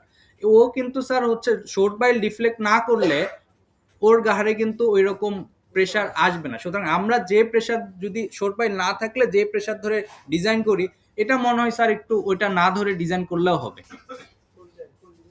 স্যার। আমার যে বেসমেন্টের পাশ দিয়ে রিটেনিং ওয়ালটা উঠতেছে, রিটেনিং ওয়াল আমার শোর পাইল আছে এবং রিটেনিং ওয়াল এর মাঝে তো স্যার গ্যাপটা খুব কমই থাকে, এবং এখানে যে আমি ফিলিংটা যেটা করতেছি স্যার, হ্যাঁ জি স্যার, তো এই সয়েলটা তো আসলে কি আমার এই রিটেনিং ওয়ালের উপরে শোর পাইল না থাকলে যে প্রেসার দিত, এ কি এত প্রেসার দিবে শোর পাইল যদি ডিফ্লেক্ট না করে? প্রোফাইল তোমার যখন ব্রেসিং আছে তখন অ্যাক্সিডেন্ট, জি, যখন ব্রেসিং নাই তখন প্রোফাইল তো প্রোফাইল তো ও শুয়ে পড়ে থাকে, প্রেসার তো অটোমেটিক্যালি আসবে। সেকেন্ড থিং হচ্ছে তোমার তো খালি মাটি না, আমরা কি পানি ছাড়া কি রিটেনিং ওয়াল ডিজাইন করব? না, স্যার। তোমার মাটি ল্যাটারাল প্রেসার দিয়ে দেখবে যে মোস্ট অফ দ্য কেসেস পানি প্রেসার অনেক বেশি, তো খুব বেশি ডিফার করবে। তাহলে একটু কনজারভেটিভ সাইডে থাকাই ভালো। আচ্ছা, এটা একটু খুবই গুরুত্বপূর্ণ, আমি 3টা জিনিস একটু বলার চেষ্টা করব যে আমার সবকিছু শোর পাইলের ডিজাইনের কিন্তু সবচেয়ে ইম্পর্টেন্ট হলো হচ্ছে আমার প্রেসারটা বোঝা। তো আমার 3টা প্রেসার আছে, একটা হলো যখন আর্থ প্রেসার অ্যাট রেস্ট, যদি আমি এমন একটা অবস্থায় আমি একটা শীট পাইল অথবা শোর পাইল করেছি, এটার কোনো মুভমেন্ট নাই, এর কোনো মুভমেন্ট নাই, সয়েলটা অ্যাজ ইট ইজ আছে, তাহলে আর্থ প্রেসার অ্যাট রেস্ট, এটা সয়েলের মধ্যে কোনো প্রেসার ডেভেলপ করতেছে স্যার। আমি তো আসার পর থেকে খালি কি বলে এটা আমরা দেখতেছি যে ব্রেস্ট কন্ডিশন বা অ্যাঙ্কর পাইল, ক্যান্টিলিভার নিয়ে কিছু বলছো, চয়েস অফ ক্যান্টিলিভার, কখন আমি ক্যান্টিলিভার শোর পাইল করব? এটা প্রথম দিকে স্যার একটু বলা হয়েছে, প্রথম 3-4টা স্লাইডে বলা হয়েছে স্যার। আচ্ছা, তাহলে স্ট্রাকচার খুবই রিজিড, ও কোনো মুভমেন্ট করে না, মানে আমি অনেক দাব্বা সাইজের একটা রিটেনিং ওয়াল দিছি, রিটেনিং ওয়ালের কথা চিন্তা করি, ও কোনো মুভমেন্টই করে না। যেমন হলো হচ্ছে ইয়ের ক্ষেত্রে পাওয়ার প্ল্যান্টের কি আমার ওয়ালগুলো অনেক মোটা মোটা হয়, তাহলে ওর যদি কোনো মুভমেন্ট না থাকে, ওর মধ্যে কোনো সয়েলের মধ্যে কোনো এই কন্ডিশনে সয়েলটা অ্যাট রেস্ট। তারপর হলো অ্যাক্টিভ প্রেসারটা হলো যদি সয়েলটা আমার ওয়ালটা সয়েল থেকে দূরে সরে যায়, তাহলে কি এই পাশে যে সয়েলটা আছে ও কি হতে থাকবে, একটু এর উপরে প্রেসার দিতে থাকবে, এর দিকে যখন দূরে সরে যাচ্ছে, এটা এই কন্ডিশনে সয়েলের উপরে যে প্রেসারটা হচ্ছে ক্রিয়েট হয়, সেটা হলো অ্যাক্টিভ আর্থ প্রেসার। এটা অবশ্যই আমরা মনে রাখবো, অ্যাক্টিভ আর্থ প্রেসারটা সয়েলের সবচেয়ে লোয়েস্ট প্রেসার, ঠিক আছে, অ্যাক্টিভ আর্থ প্রেসারটা সয়েলের সবচেয়ে লোয়েস্ট প্রেসার, তারপরে হলো অ্যাট রেস্ট। আর প্যাসিভ প্রেসারটা হলো আমার এই ওয়ালটা আমি সয়েল আমার উপরে যদি প্রেসার দেয়, সয়েলের উপরে যদি প্রেসার দেয়, সেটা হলো প্যাসিভ প্রেসার। প্যাসিভ প্রেসার হলো সবচেয়ে বেশি, সয়েলের সবচেয়ে হাইয়েস্ট প্রেসার কন্ডিশন হলো হচ্ছে প্যাসিভ প্রেসার। তো আমরা 3টা পার্থক্য বুঝতে পারলাম, অ্যাক্টিভ প্রেসার সবচেয়ে কম সয়েলের উপরে প্রেসার, অ্যাট রেস্ট হলো মাঝামাঝি, আর প্যাসিভ প্রেসারটা হলো অনেক হাই, ঠিক আছে। তো আমরা সবাই জানি যে কেপি ইকুয়ালস টু 1/KA, ঠিক আছে। তো এর ইনভার্স কিন্তু বাস্তবে দেখা যায় যে প্যাসিভ প্রেসারটা 8 গুণ 9 গুণ 10 গুণও হতে পারে। এখন আমাদের কথাটা হলো, আমরা তো অঙ্ক করি কি, প্রেসার যখন করি কি হাফ কে গামা এইচ স্কোয়ার, তাই না, কে, তো কে এটা যেটা ধরি, এটা কি ধরাটা ঠিক আছে কিনা, কে এটা বলতেছে যে সয়েলের কিন্তু সবচেয়ে লোয়েস্ট প্রেসার। তো এখন এইটা হওয়ার জন্য যে পরিমাণ মুভমেন্ট হওয়া প্রয়োজন, আমার ওয়ালের যদি সে পরিমাণ মুভমেন্ট না হয়, তাহলে কিন্তু অ্যাক্টিভ প্রেসার আসবে না। তাহলে কি যদি আমার অনেকগুলো ব্রেসিং থাকে, তাহলে কি ও মোটামুটি কিন্তু অ্যাট রেস্টের মতো অবস্থায়, তাহলে কিন্তু আমার কে ধরে অঙ্ক করলে আমি ভুল অঙ্ক, প্রেসার আমি কম করতে পারি। তো কে নট ধরে কিন্তু সেই ক্ষেত্রে আমার করতে হবে। আর প্যাসিভ প্রেসারটাও আমার হলো হচ্ছে আচ্ছা, আমি আরেকটা স্লাইড দেখাবো, যেটা তো আমি একটু আগে বললাম যে প্রথমটা হলো অ্যাট রেস্ট, পরেরটা হলো হচ্ছে দূরে সরে যাচ্ছে অ্যাক্টিভ, পরেরটা হলো প্যাসিভ। এই যে হ্যাঁ, প্যাসিভ প্রেসারটা তো ওই যেটা আমি বললাম যে প্যাসিভ প্রেসারটা এখানের মধ্যে দেখবো যে আমার যখন এই যে শোর পাইলটা যখন হলো হচ্ছে ডেপ কি বলে ডেপ কি এক্সাভেশন লেভেলের নিচে যখন আমার এমবেড হচ্ছে, ও যখন এভাবে মুভ করতেছে, এটা তো অ্যাক্টিভ হলো কি এপাশেও কি হচ্ছে প্যাসিভ ফোর্স, এপাশ থেকে প্যাসিভ ফোর্স ডেভেলপ করবে না, ওইরকম আমরা ডায়াগ্রাম দেখব। তো এটা একটু আমরা সবাই একটু ভালো করে দেখি যে এটা হলো কন্ডিশন, এটা বিএম দাসের বইয়ে সব বইয়ে আছে, সিরিয়াতেও আছে, যে কত রোটেশন হতে হবে ফুল অ্যাক্টিভ অথবা প্যাসিভ ডেভেলপ করার জন্য। যদি দেখি আমরা কোহেসিভ সয়েলের ক্ষেত্রে যদি দেখি যে ফুল হলো অ্যাক্টিভ অথবা প্যাসিভ হলো হচ্ছে ডেভেলপ করার জন্য 0.02H থেকে 0.05H। যদি আমি এটা আর ফার্ম সয়েলের যদি কথা চিন্তা করি, শক্ত 0.01, 20 ফিট সাপোজ আমি মাটি কাটতেছি, 20 ফিট 60 mm ডিফ্লেকশন হতে হবে। ক্যান্টিলিভার হলে কি আমি 60 mm অ্যালাউ করব? ক্যান্টিলিভার অত কোনো কেসেই তো আমি হচ্ছে 60 mm করব না। সুতরাং কোহেসিভের ক্ষেত্রে 0.01 60 mm, 0.02 হলো হচ্ছে 120 mm অ্যালাউ করব না। তাহলে কি আমি হচ্ছে এমনভাবে শোর পাইলটা ডিজাইন করব যেন ডিফ্লেকশন কম হয়, তাই না? তাহলে সেই ক্ষেত্রে কিন্তু আমি কে যেটা ধরতেছি সেটা ধরাটা একটু ভুল হতে পারে। তো এই জন্য আমরা লিটারেচারে এবং বিভিন্ন ইভেন প্রফেসর জাহাঙ্গীর স্যারের লেকচারে দেখতেছিলাম, স্যারদের সাজেশনটা হলো যে আমরা অ্যাক্টিভটা না ধরে একটু কনজারভেটিভ সাইডে থেকে, আর অনেক লেভেলের ব্রেসিং যদি হয় কেনর ধরে ডিজাইন করতে পারি। শাম স্যারও বলতেছিলেন যে স্যার অনেক সময় কেনর ধরে করেন যদি অনেক লেভেলের ব্রেসিং থাকে। হ্যাঁ, তো ওটা হলো রিলেটিভলি সেফ। আরেকটা হলো হচ্ছে স্যার জাহাঙ্গীর স্যার যেটা বলেন যে অ্যাভারেজ নিয়ে করলে আমরা মোটামুটি হচ্ছে চলবে আর কি। হ্যাঁ, তো এটা কি আমরা ক্লিয়ার যে আমাদের একটা কিন্তু বইয়ে অঙ্ক করা কিন্তু অলওয়েজ কে এ কেপি দিয়ে, কিন্তু আমার প্র্যাকটিক্যাল কেসটা আমার মাথায় নিয়ে। হ্যাঁ যদি বেসিক না থাকে স্যার, তাহলে তো তার হচ্ছে যে এই যে তোমার ডিফ্লেকশন, স্যার, এটা তো হচ্ছে যে বটমের রেসপেক্টে টপ, জি স্যার, তাই না? সেটা তো সম্ভব যখন বেসিক থাকতেছে তখন তো এই ডিফ্লেকশনের পসিবিলিটিটা এইটা 0.001H আর 2H বললাম বাইট করবো কেমনে আগে সেটা বুঝতে হবে। এটা আগে ডিটারমাইন করবা। স্যার, আমার যদি ওপেন ফিল্ড হয় আশেপাশে জি স্যার, স্ট্রাকচার নাই, তোমার তো ওই অ্যাক্টিভ হইতে অসুবিধা নাই। আমি যদি জি বলি স্যার, তোমার এই যে পিজি এখানে পিজি হসপিটালের পাশে কোরিয়াতে যে একটা কনস্ট্রাকশন করছে, এটা ধরো যে 25 22 ফিট 24 ফিট ছিল এক্সকাভেশন, মাথা 9 ইঞ্চি ডিফ্লেক্ট করছে short line, doesn't fail, sir, fail করে নাই বাট ওই পরিমাণ ডিফ্লেক্ট করছে। তখন স্যার, কথা হচ্ছে যে আসলে অ্যালাউ করবে ফেল করে, ওইখানে তো ওটা অ্যাক্টিভ হয়েছে এবং ওখানে হয়তো খুব দোষের কিছু নাই। জি স্যার, বাট যদি আমার পাশে এরকম সেনসিটিভ স্ট্রাকচার ইভেন বাউন্ডারি ওয়ালও যদি থাকে, তখন দেখা যাবে হয়তো এই ডিসপ্লেসমেন্টের মাইনর ক্র্যাক হতে পারে, সেটা আমি অ্যালাউ করব। জি স্যার, করতে পারি, বাউন্ডারি ওয়াল আমি ধরলাম যে ক্র্যাক অ্যালাউ করলাম। কিন্তু যদি আবার সেনসিটিভ স্ট্রাকচারই থাকে, একটা দুইতলা তিনতলা বিল্ডিং মানুষ থাকে, তখন আমি হয়তো এটা অ্যালাউ করব। জি স্যার, ওই ডিসিশনটা আমাকে নিতে হবে আগেই। আগেই কি হবে যে শোর পাইলের আলটিমেটলি আমাকে ওই টপ ডিসপ্লেসমেন্টটা সয়েল কন্ডিশন চিন্তা করে আশেপাশের লোড চিন্তা করে জি স্যার, ওই ডিসপ্লেসমেন্টটা আগেই বের করে ফেলতে হবে যেটা আসলে অ্যাক্টিভ কন্ডিশনে যাবে কিনা। এক্স্যাক্টলি স্যার, ওটা বুঝে স্টিফনেস দিতে হবে। তখন হয়তো দেখা যাচ্ছে আমি 20 ইঞ্চির জায়গায় 24 ইঞ্চি শোর পাইছি, এক্সেলারেশন লো হবে। তো আমাদের বিভিন্ন গাইডলাইনে আমাদের বিভিন্ন বইগুলোতে কিন্তু কত কি টাইপের সয়েলের ফাই কত হলে হচ্ছে কে এর ভ্যালু কেপির ভ্যালু কত হবে এগুলো কিন্তু দেওয়া আছে আর কি। এটা একটা খুব ইন্টারেস্টিং ইস্যু যে আমরা হয়তো অনেক কঠিনভাবে চিন্তা করতে পারি, আবার টেংয়ের বইয়ে উনি আবার একটু সহজভাবে বলে দিচ্ছেন যে এটা কনজারভেটিভ, এটা যে করতে হবে এমন না, যে বলছেন যে যদি আমার হলো হচ্ছে এর আগে কিছু ব্যাখ্যা আছে যে লং টার্ম ইফেক্ট চিন্তা করলে যদি আমি মানে যখন লং টার্মে সয়েলটা থাকে তখন সি টেন্স টু 0 হয়ে যায় এবং ফায়ের ভ্যালুটা হচ্ছে মোটামুটি এই রেঞ্জে 27-30 এই রেঞ্জে থাকে। তো কেউ যদি C0 এবং ফাই 27 ধরে যদি কেউ করে, যদি ইন অ্যাবসেন্স অফ ডাটা, এখানে বলছে যে যদি আমার কাছে ডাটা নেই আমি প্রথমেই একটা এস্টিমেট সাপোর্ট দিব, অথবা ডিপিপির কেসে আমি কিছু করতেছি এখনো সয়েল টেস্ট আমার সম্পূর্ণ আসে নাই, তখন সরি C0 আর ফাই 27 ধরে যদি আমি করি তাহলে মোটামুটি বলতেছে কনজারভেটিভলি আমার ইনিশিয়ালি এটা আমার হলো হচ্ছে ঠিক থাকবে।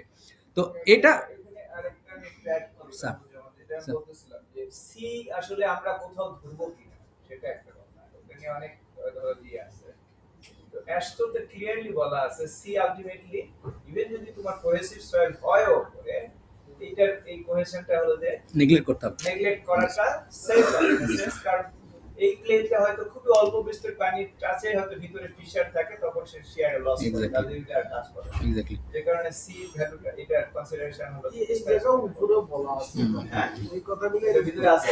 এটা আছে স্যার, এর আগে এটাই বলছি স্যার, সি টেন্স টু 0 হয়ে যায় স্যার অনেক সময়। জি স্যার। এটার কারণগুলো সেটাই। আরেকটা কনসিডারেশন হলো যে আমরা যে সময়ের মধ্যে কাজটা হয়ে যাবে আশা করি, বাস্তবে তার থেকে বেশি সময় লাগতে পারে, সো ডেড কন্ডিশন চলে আসবে। আচ্ছা, এইটা হলো আমি ব্যাখ্যা করব না, আমি বলতে এটা দেখানোর উদ্দেশ্য হলো এটা হলো বাস্তব অবস্থা, যে যখন হলো স্যান্ডি সয়েল অথবা ক্লে সয়েলের মধ্যে যখন হলো হচ্ছে থাকে, আমার প্রেসার গুলান এভাবে প্রপারলি ক্যালকুলেট করে হচ্ছে ক্যালকুলেট করা যায়, ক্যালকুলেট করে আমার ইকুয়েশন দিয়ে আমি হচ্ছে অঙ্ক করতে পারি। কিন্তু আমি যেটা বলতে যাচ্ছি যে সেটা যদি আমি ওই মেথডটাতে যদি নাও যাই, বিভিন্ন লিটারেচারে এবং এটা নিয়ে অনেক কেস স্টাডি করার ফলে পরে কি ধরনের সয়েলে কি ধরনের প্রেসার আসতে পারে এবং হলো হচ্ছে স্ট্যাটগুলোর উপরে সেটা একটা অ্যানালাইসিস করা হয়েছে। তো সিরিয়াতে যেটা করা হয়েছে যে এখানে 81টা কেস স্টাডি বিভিন্ন ধরনের সয়েলের উপরে হিস্টোরি অ্যানালাইসিস করার পরে এবং বিভিন্ন সয়েল ক্লাসিফাই করার পরে তারা কিছু প্রেসার ডায়াগ্রাম আমাদের জন্য সহজ করে দিছে, ঠিক আছে। এই প্রেসার ডায়াগ্রাম গুলানো হয়তো বা আমরা ইনিশিয়ালি চিন্তা করতে পারি যে যদি ফার্ম সয়েল হয়, যদি আমার সফট উইথ স্টেবল বেজ হয়, তাহলে এখানে কিন্তু খুব সহজ ভাবে 0.3 গামা প্রাইম এইস, ঠিক আছে, তারপরে 0.65 গামা প্রাইম এইস, এখানে তারপরে হচ্ছে যদি স্টিফ সয়েল হয় 0.5 গামা প্রাইম এইস, এভাবে কিন্তু হচ্ছে যদি আমরা কনসিডার করি তাহলে আমার এই প্রেসার ডায়াগ্রাম না ধরে এটার থেকেও হচ্ছে আমরা অঙ্কগুলো করতে পারি। তো তবে সিরিয়াতে বলতেছে যে এটাকে তারা প্রেসার ডায়াগ্রাম বলতেছে না, এরা বলতেছে হচ্ছে প্রপ লোড, ঠিক আছে, ডিস্ট্রিবিউটেড প্রপ লোড। তারা এটা আসলে কিভাবে বের করছে, এই যে বিভিন্ন ধরনের কেস স্টাডির মধ্যে প্রতিটা প্রপে এবং শোর পাইলের তারা বিভিন্ন স্ট্রেন গেজ অথবা এগুলো মানে প্র্যাকটিক্যালি কত লোড আসে সেগুলো তারা মেজার করছে। মেজার করার পরে যেগুলো হলো হচ্ছে আমার আউটফিট রেজাল্ট, মানে যেগুলো হলো হচ্ছে আমার মানে হচ্ছে ফিটের মধ্যে আসতেছে না, মানে যেটা আমার হলো হচ্ছে অ্যাজ ইউজুয়াল রেজাল্ট হচ্ছে তার থেকে অনেক এক্সট্রিম অথবা অনেক মানে কম রেজাল্ট আসছে, সেগুলো বাদ দিয়ে দিয়েছে। দেওয়ার পরে ব্যান্ডের উইথের মধ্যে আমার যে রেজাল্টগুলো আসতেছে সেগুলো নিয়ে ওনারা এটা করছে আর কি। এইচ কি depth of excavation? G sir, depth of excavation. G sir. কত পরের অংশের প্রেসার কি হবে? কোনটা স্যার? কি গাইডলাইন? এইখানে স্যার এই জন্য তো স্যার প্রেসার না স্যার, এটা ডিস্ট্রিবিউটেড প্রপ লোড। শুধু এক্সকাভেশন পার্ট। এই পার্টের করার পরে স্যার হলো হচ্ছে আপনি এইখান থেকে এটাকে ইকুইলিব্রিয়াম করার জন্য আমার নিচে যাওয়া লাগবে। জি স্যার। হ্যাঁ, আচ্ছা, এটা ছাড়াও হলো হচ্ছে আমার এই যে চ্যাংয়ের বই যেটা আমরা বলতেছিলাম যে খুবই ভালো এই বইটা, এটার মধ্যেও কিছু হলো প্রেসার ডায়াগ্রাম দেওয়া আছে, মেইনলি পেকের যে প্রেসার ডায়াগ্রাম সেখান থেকেই ওরা একটু মডিফাই করছে আর কি। এগুলো সবই বেস্ট কন্ডিশনে এটা স্যার কন্ডিশন হলো স্যার যেটা বলতেছেন ব্রেস্ট কন্ডিশন এবং ব্রেসিং এর এবং অনেক পরে পরে ব্রেসিং সেটা হলেও হবে না। ব্রেসিং গুলান মোটামুটি আমরা জানা হচ্ছে ঘন ঘন ব্রেসিং আছে এরকম, মানে এটা হলো ল্যাটারালি সে খুব ভালো মতো সাপোর্টেড এটা, ঠিক আছে। তো যেটা কালকে আরেকটা জিনিস আলাপ করতেছিলাম যে হচ্ছে মাল্টি লেভেল ব্রেসিং থাকলে তো ওইটা, কিন্তু এক লেভেলের ব্রেসিং থাকলে আসলে কি, এটা শুধু এখানে একটা গাইডলাইনে পাওয়া যাচ্ছে, এটা হলো FHW, এটা হলো আমেরিকার ফেডারেল হাইওয়ে অ্যাসোসিয়েশনের, তারা একটা শুধু এরকম দিয়েছে যে যদি এক লেভেলের অ্যাঙ্কর থাকে তাহলে কিরকম প্রেসার ডায়াগ্রামটা কিরকম হবে। হ্যাঁ, পেকের বইতে আছে এক লেভেলের ব্রেসিং, আচ্ছা গাইডলাইন, কিন্তু এখানে এই প্রেসার ডায়াগ্রামটা আছে। আর এছাড়াও আরো অনেক ধরনের কিছু সাজেশন আছে, আমি ওটা প্রেজেন্টেশনের লাস্টের দিকে রাখছি, ওটা আমি এখানে প্রেজেন্ট করতেছি না। তারপরে স্যার যেটা বলছিলেন যে স্যার এটা হলো ডিস্ট্রিবিউটেড প্রপ লোডটা আমার এই প্রপের উপরে কি পরিমাণ প্রপের লোডগুলো ক্যালকুলেট করার জন্য আমরা ইউজ করব, মানে এটা তেমন কিছুই না, এর কন্ট্রিবিউটিং এরিয়া ধরে ফোর্স কত আসতেছে সেটা আমরা বের করব সহজ। টেম্পারেচার ইফেক্টের কথা বলছি না। গুরুত্বপূর্ণ একটা যেটা প্রথমে আলাপ হচ্ছিল যে সারচার্জ লোড, সারচার্জ লোডটা অবশ্যই মানে আমাদের আগে চিন্তা করে বের করতে হবে কি কি টাইপের সারচার্জ লোড হতে পারে। জাস্ট আমি একটা বলতেছি যে অ্যাডজাসেন্ট বিল্ডিং এর লোড, বিল্ডিং কয়তলা জানলে কিন্তু আমরা একটা অ্যাভারেজ তার একটা ইউনিট মানে লোড ধরে আমরা কিন্তু বের করতে পারি। রাস্তার লোড, আশপাশে বড় রাস্তা আছে না ছোট রাস্তা, কি ধরনের গাড়ি চলে, ফুটপাথ পেভমেন্টের রোড, ট্রাফিকের রোড, কনস্ট্রাকশন ইকুইপমেন্টের লোড, এটা খুবই ইম্পর্টেন্ট। ক্রেন, এক্সকাভেটর এগুলো কিন্তু আমার পাশেই থাকবে। ইভেন আমার হলো হচ্ছে কি, যখন ঢালাই করবে, ম্যাট কাস্টিং করবে, তখন কিন্তু অনেক হলো হচ্ছে গাড়ি নিয়ে আসবে, এবং যখন পাম্পিং করে তখনও কিন্তু ও সয়েলের উপরে অনেক একটা ভালো প্রেসার দেয়। তো ওই প্রেসারগুলো না আমাদেরকে ধরতে হবে। আরেকটা হলো কনস্ট্রাকশন ম্যাটেরিয়ালের লোড। আমরা কনস্ট্রাকশন ম্যাটেরিয়ালগুলো নিয়ে এসে এখানে হিপ করে রাখি, সেটা ধরতে হবে। সাইট স্টোরেজ করলে সেটার লোড ধরতে হবে। গ্রাউন্ড ওয়াটার প্রেসারের কথা অলরেডি আলাপ করছি। সারফেস ওয়াটার অ্যাকুমুলেশন লোড, এটা যেটা আমরা বলতেছিলাম যে ঢাকার মধ্যে দেখা যাচ্ছে গ্রাউন্ড ওয়াটার অনেক নিচে, কিন্তু বৃষ্টি হলে উপরের পার্টটা কি, আমার মেন ঢাকা টিপিক্যাল ঢাকা ক্লেতে কি হয় যে উপরে ওয়াটারটা কিন্তু ট্র্যাপড অবস্থায় থাকতে পারে। তো ওয়াটার ট্র্যাপড অবস্থায় যদি থাকে, সেটার লোডটাও আমার ধরতে হবে। তারপরে স্যার হলো হচ্ছে temporary construction platform road. Sir যেটা হচ্ছে বলতেছিলেন যে একটা কেসের কথা বলতেছিলেন যে একটা ফেল করছে মালিবাগের দিকে, যে এখানে যে কনস্ট্রাকশন প্ল্যাটফর্ম যদি ওর উপরে বানাই, তাহলে হচ্ছে ওর লোডটাও আমাদের ধরতে হবে। আসলে এটা এত কিছু কি ইনফরমেশন স্যার আমাদের আগে থাকে যে ওখানে কনস্ট্রাকশন প্ল্যাটফর্ম করবে কিনা? লাগবে কি লাগবে না, এটা যেহেতু কিন্তু excavation আমার এর মনে extension হয় যে দিয়ে আরেকটা গুরুত্বপূর্ণ কথা হচ্ছে যে আসলে শোর পাইলে ডিজাইন করার আগে ডিজাইনারকে অবশ্যই সাইড দেওয়া উচিত। অবশ্যই। এটা আমাদের অনেক ক্ষেত্রে হয়তো সেই সুযোগ হয় না বা যায় আচ্ছা, না। আগের স্লাইড স্যার এটা যদি ওই যে প্রথম যেটা অ্যাডজাসেন্ট বিল্ডিং লোড, এটা যদি পাই থাকে তখন তো লোডটা ওইভাবে চিন্তা করতে হবে। জি, sir. If Exactly. foundation, Exactly. mat থাকলে একরকম জি, স্যার। foundation, পাই থাকলে একরকম চিন্তা, ওটা জি, স্যার যেটা বলছেন খুবই গুরুত্বপূর্ণ, যে আমাদের পাইল থাকলে তো লোডটা চলে যাচ্ছে। আর ডেপথ অফ ফাউন্ডেশনটা একটা খুব গুরুত্বপূর্ণ, যে আমার ফাউন্ডেশনের ডেপথটা কোন জায়গায়। হ্যাঁ আরেকটা জিনিস হচ্ছে যে পাশের বিল্ডিং ওয়ালা যদি শোর পাইল দিয়ে বিল্ডিং করে থাকে অলরেডি, স্যার, আমি কি করব? শোর পাইল দিয়ে করে আছে করছে, তাহলে আমার কি না করলে চলবে কি না? না করতে হবে। তাহলে এই সাইড তো তখন খালি হয়ে যাচ্ছে, যেটা বলছে যে এই সাইডে ওই সাইড থেকে তার প্রেশার নেই। ওই সাইডে প্রেশার তো নাই স্যার, তখন তো দুই পাশ থেকেই প্রেশার নাই ওই হয়ে সাইডে যাবে। খালি হয়ে যাবে। জি স্যার। কিন্তু ওই লোক অ্যালাউ করবে না, দ্যাট ইজ দ্য পয়েন্ট। তব সবচেয়ে বড় কথা হলো যে ওই পাশে যদি পড়ে থাকে, আমার তো 4টা সাইড, আমি একটা সাইড দিয়ে বিবেচনা করলে তো হচ্ছে না। জি স্যার। আর 3 সাইডে তোমার হয়তো শোরপাইল করতেই হবে, এই যে এবং বেসিংও লাগবে। তাহলে তোমার রেশিও বিবেচনা করে হয়তো সিদ্ধান্ত আসতে হবে। স্যার। স্যার আমরা একটু বলি যে আমরা যখন ওই যে প্রথম সবার জয়িতা তখন প্রথমে ছিল 5টা বেস, এটা জয়িতা নিয়ে তো অনেক দিন ইয়ে করা হয়েছে, মাসুরি সবচেয়ে বেশি অনেক 5টা বেসমেন্ট যখন ও শুরু করছে, তখন আমি বলছি তুমি শুধু এটাই করো, আর কোনো কাজ করো না। এটা তো আমাদের জন্য একটা বিশাল মাথা চ্যালেঞ্জ। আমরা প্রথমে কিন্তু না বলছিলাম যে এই জাতীয় মানে 5টা বেসমেন্ট, ইভেন মালিক শিকদার স্যার, ইয়া স্যার ছিল,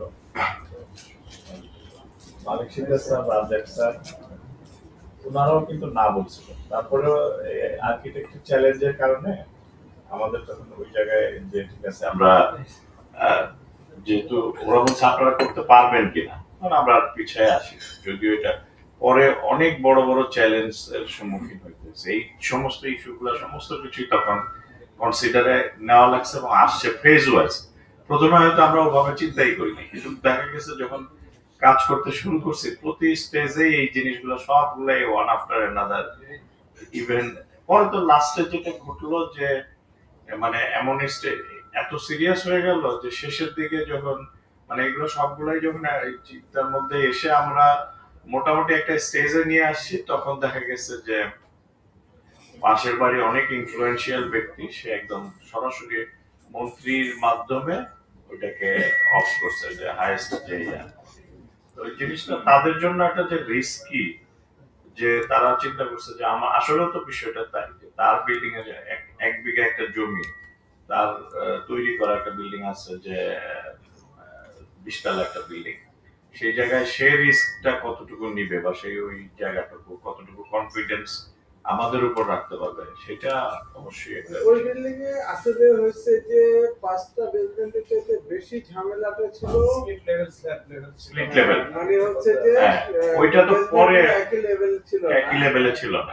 স্ল্যাব লেভেল, ওইটা তো স্যার প্রথমে যখন আমরা ইয়া করছি যে প্রথম যখন, তখন কিন্তু ওইটাও বোঝা যায় সে কিন্তু তখন ওই পরিমাণ ড্রয়িংও দেয় নাই, ডিটেলও দেয় নাই, কিন্তু পরে দেখা গেছে ওইটা সবচেয়ে বড় চ্যালেঞ্জ ছিল।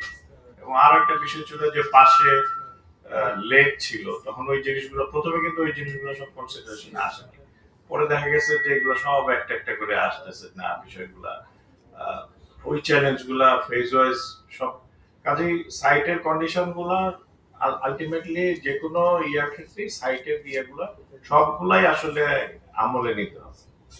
অ্যাকচুয়ালি বেসমেন্ট থাকুক বা না থাকুক, যে কোনো ক্ষেত্রে ডিজাইনার যদি সাইট ভিজিট করে ডিজাইন করে সবচেয়ে ভালো হয়, এবং ডিজাইনে যে কনসিডারেশন আসতে পারে সেগুলো নিয়ে ডিজাইনারকে লিড নিয়ে যারা কনস্ট্রাকশনের সাথে জড়িত থাকবে অন্যদের সাথে আলোচনা করাই উচিত, কিন্তু আমরা আসলে সেটা করতে পারি না অনেক ক্ষেত্রে, এটা একটা আমাদের লিমিটেশন। ধন্যবাদ স্যার। আমাদের স্যার আরেকটা গুরুত্বপূর্ণ পয়েন্ট যে অ্যালাউবেল রিফ্লেকশন কত আমরা অ্যালাউ করব সুর পাইলে। তো আমাদের জুনিয়রদের মধ্যে কারো কি আছে যে আসলে সোর পাইলের অ্যালাউবেল রিফ্লেকশন কত? ফাউন্ডেশনের তো না হয় সরাসরি কিছু গাইডলাইন আছে, সোর পাইলের কি অ্যালাউবেল রিফ্লেকশন আছে? আচ্ছা, হ্যাঁ ওটাই। তো যেটা বলতেছে যে আমি একটা রেফারেন্স থেকে যে ভদ্রলোক বলতেছে যে কোন ওয়ার্ল্ডের কোন কোডই সোর পাইলের অ্যালাউবেল রিফ্লেকশন সম্পর্কে বলে না, যে এক্সাক্ট ভ্যালু বলে না। এখানে এটা সম্পূর্ণ ডিপেন্ড করে যে অ্যাডজাসেন্ট প্রপার্টি এবং কোথায় আমি সোর পাইলটা এক্সকাভেশনটা করতেছি এবং মানে ডিজাইন মানে কতটুকু আমি ডিফ্লেকশন আমি আসলে অ্যালাউ করব, এটা হচ্ছে একেবারে সম্পূর্ণ ডিজাইনারদের চয়েস। হ্যাঁ, তো আমার যদি পাশে খুবই ব্রিক মেশিনারির একটা হচ্ছে বিল্ডিং থাকে যে একটু ডিফ্লেকশন হলে আমার ক্র্যাক হয়ে যাবে, সেক্ষেত্রে কিন্তু আমার একেবারে মিনিমাম ডিফ্লেকশন অ্যালাউ করা যাবে না। ঠিক আছে ফাহমি? অবশ্যই সেপার সাইডে আছে। আচ্ছা, এখানে এই জিনিসটা একটু আমি জাস্ট 2 মিনিট ব্যাখ্যা করে তারপরে শেষ হচ্ছে। সোর পাইলের হলেও সমস্যাটা হতে পারে গ্রাউন্ড ফ্লোরটা স্যাটিং করতে পারে, অথবা অ্যাডজেসেন্ট যদি তোমার ড্রেনেজ থাকে সেটাও তোমার হচ্ছে যে ফেল করতে মাথায় পারে। রাখতে হবে এক্স্যাক্টলি। যদি স্ল্যাব অন গ্রেড থাকে, কারণ এখন যেটা ঢাকা শহরে একটা হচ্ছে কেউ কিন্তু কোনো কম্প্রোমাইজ করবে না, এবং প্রথমেই একটা সু করবে বা আইনের আশ্রয় নিয়ে, সেই জন্য দেখা যাবে যে হয়তো প্রজেক্টই অফ হয়ে গেছে বা এইটা, সেই জন্য কোনো সেই জন্য আমাদের হচ্ছে যে ওই জায়গাটাতে কম্প্রোমাইজ করার সুযোগ নেই।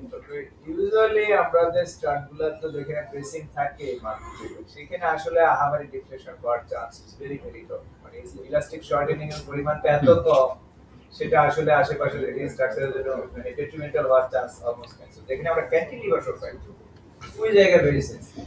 ওইখানে আমাদের ইভেন আমরা এই যে কর্মচারী হাসপাতালে ডাবল বেসিং ছিল, তারপরেও কিন্তু রেল ভবনের কাজ করার সময় ডাবল বেসিং ছিল, তারপরেও গ্রাউন্ড ফ্লোর স্ল্যাব সেটেল করছে কর্মচারী হাসপাতালে, অর্থাৎ আমাদের স্ট্রাকচারে গ্রাউন্ড ফ্লোর স্ল্যাব সেটেল করছে। মোরওভার হচ্ছে যে ওই বিমও প্যাক করে গেছে, আমরা দেখতে পরে গেছিলাম। আমাদের রেট্রোফিট করে ঠিক করতে হবে। এটার কারণ স্যার, ওটা তো স্যার আমি ওটাতে গেলাম আবুল আমিন স্যার আসলো। এটা আমার অ্যাসেসমেন্ট, নট বিকজ যে basin shortage, it's because say initially যে এক্সকাভেশন ওই যে বেসিং লাগানোর আগে ক্যান্টিলিভার সে পার্টে রোডের কোর্সে 15 ফিট নিচে বেসিং লাগাবে, কিন্তু কাটার সময় ওটা 25 ফিট কাটছে, যে ফ্রি যত কাটা যায় ফ্রি বেশি কাটতে গিয়ে আর 25 ফিট যখন কাটছে, যদিও তার বেসিং এর জায়গা ছিল 30 ইঞ্চি, বাট টিল পাশে যেহেতু ওখানে একটা 3 তলা 4 তলা বিল্ডিং ছিল, individual footing, full load mobilize হয়েছে, ওয়াটার প্রেসার হয়েছে, কারণ ক্লিন সাইড ওটা স্যাচুরেটেড কন্ডিশন, হয়তো উনি অ্যাক্টিভ কন্ডিশন ধরে ডিজাইন করছে। আসলে যেটা হয়েছে এই ফুল লোড মোবিলাইজ হওয়ার কারণে আগেই ডিসপ্লেসমেন্টটা হয়েছে, নট নেসেসারি সেটা বেসিং লাগানোর আগে। ওইখানে এই যে বললো construction sequence very important issue জায়গায়। আমাদের ফিল্ডে হয় কি যেটা দেয়া থাকে সাহস করে আরো 2-4 ফুট কাটা হয়। হ্যাঁ, এটা ঠিকাদার সুবিধা পায় কি ঠিকাদারের টেন্ডেন্সি যে বেসিং লাগানোর আগে যত তুলে ফেলা যায় টাকা অনেকখানি। এই জাতীয় ক্ষেত্রে আরেকটা জিনিস মাথায় নিতে নেওয়া উচিত, বিশেষ করে শহরের বিল্ডিং বানানোর ক্ষেত্রে, যেমন আমাদের শ্রম ভবনে ওটাও তো প্রায় 35-37 ফিটের মতো কাটিং,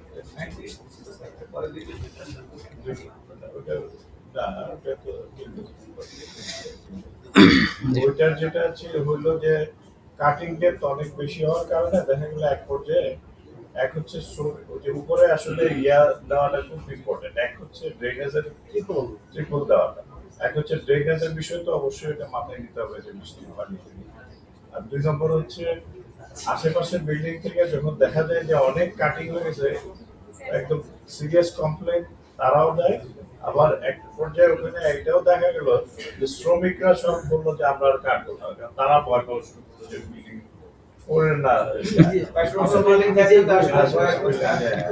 তখন এটা ইয়া দেওয়ার আগ পর্যন্ত কাজ বন্ধই থাকে। আচ্ছা, এই যে এইখানে রেল ভবনে এখানে আমার একটা অবজারভেশন আছে, আমি সেটা সবাইকে একটু জানাই।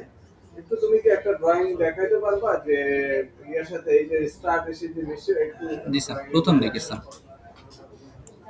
এটা ইন্টারেস্টিং বিষয়, এটা আসলে আমাদের খেয়াল রাখতে হবে। আচ্ছা, হ্যাঁ, তারপরে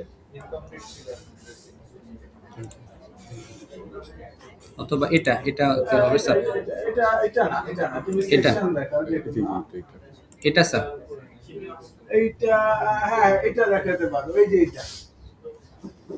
এই ড্রয়িংটা আমরা এই যে এখানে একটা অ্যাঙ্গেলের উপরে এটাকে বসাই, তাই না? এই যে এই স্টারটাকে কিন্তু কানেকশন দেই না।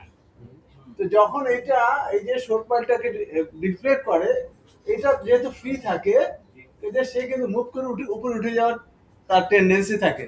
দেন তার ফ্রিনেসটা, ফ্রি ক্যান্টিলিভারের বিহেভিয়ারটা কিন্তু এখানে আটকে না যায়, নিচে আরো নামে, কারণ সে তো মুভ করতে পারতেছে। এবং এই বেসিংটা, এই যে স্টারটা অনেক সময় এই জায়গায় যেহেতু আটকানো থাকে না, সে কিন্তু একটু উপরে উঠে যাচ্ছে ধাক্কার চোটে। সে যদি ওই জায়গা মতো আটকে থাকতো, তাহলে তাকে ওই জায়গায় রেস্ট্রেন করতো এবং তার মধ্যে এই ফোর্সটা যেত। কিন্তু ফোর্সটা কিন্তু সে নিজে উপরে উঠে রিলিজ করে দিয়ে দিচ্ছে, যার ফলে এই শর্টপালটা আরেকটু ডিফ্লেক্ট হলো। ঠিক আছে?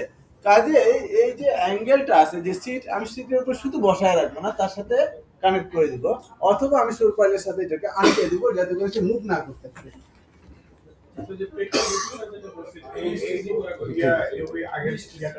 স্যার না, যে ও একটা ভালো কথা বলতেছিল ওই সময় যে ডিফ্লেকশন বাস্তবে আমাদের দেশে স্ট্রেসিং না, এটাকে হলো যে ফোর্সটা অ্যাপ্লাই করে দিয়ে রাখে, কিন্তু সেটা তো একটু কোয়াইট ডিফিকাল্ট। ওইটা কিন্তু একটা প্রবলেম আছে স্যার, ওটার কিন্তু ওটার আবার ব্রেক হতে পারে। হ্যাঁ, ইএবি।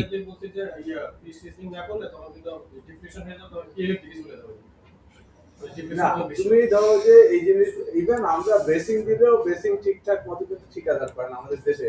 সব বেসিং না করেও তোমার হচ্ছে গাড়ি নামাইতে থাকে, ইয়ে করতে থাকে। আমাদের বাস্তবতা চিন্তা করতে হবে, ঠিক আছে? থিওরিটিক্যাল বইপত্রে অনেক পরামর্শ থাকবে, সব পরামর্শ আমাদের জন্য না। আমাদের সবচেয়ে সেনসিটিভ জিনিস যেটা যে স্যার কেবল বললো, ইভেন ওইটা কর্মচারী হসপিটালেও ছিল, মাটি অলমোস্ট কেটে ফেলছে, কিন্তু যেখান দিয়ে ট্রাক ঢোকে আর বের হয় ওই জায়গায় কর্নার বেসিং লাগে। এটা একদম ভেরি কম। আমি ওটা বাইট করতে স্যার, স্যার, এটা লাইক এটা আলোচনায় আসেনি যে আমরা দেখা যায় ডিজাইন করার সময় ডিজাইন করি এই জন্য যে কোন দিক দিয়ে বেকোটা নামবে, কিভাবে নামবে, ওটা কিন্তু আগে চিন্তা করতে হবে। যে ওইটা কিন্তু ডিজাইনার এটা কনসিডার করেই ইয়ে করতে হবে। দেখা যাবে যে এইভাবে কাটতে গেলে এই মাথার এটা খুলে রাখছে, ওইটা খুলে রাখছে। তো এটা কিন্তু প্রথমে চিন্তা করতে হবে বেকোটা কোন দিক দিয়ে নামবে এবং কোন দিক দিয়ে মাটিটা উঠাবে, তা না হলে ওইটা কিন্তু আলটিমেটলি আগে লাগানো হয় মাথায় না। রাখতে হবে এটা একটা সিস্টেম, একটা কর্নারে একটা ব্রেক থাকে মানে কিন্তু হোল সিস্টেম এখানে অলমোস্ট। আরেকটা কারণে ডিফ্লেকশনটা বাড়ে, সেটা হলো যে সুমন যেটা বলতেছে তার সাথে রিলেটেড, যে এই যে ব্রেসিং এর ইলাস্টিক শর্টেনিং হয়, জি স্যার। তাই না?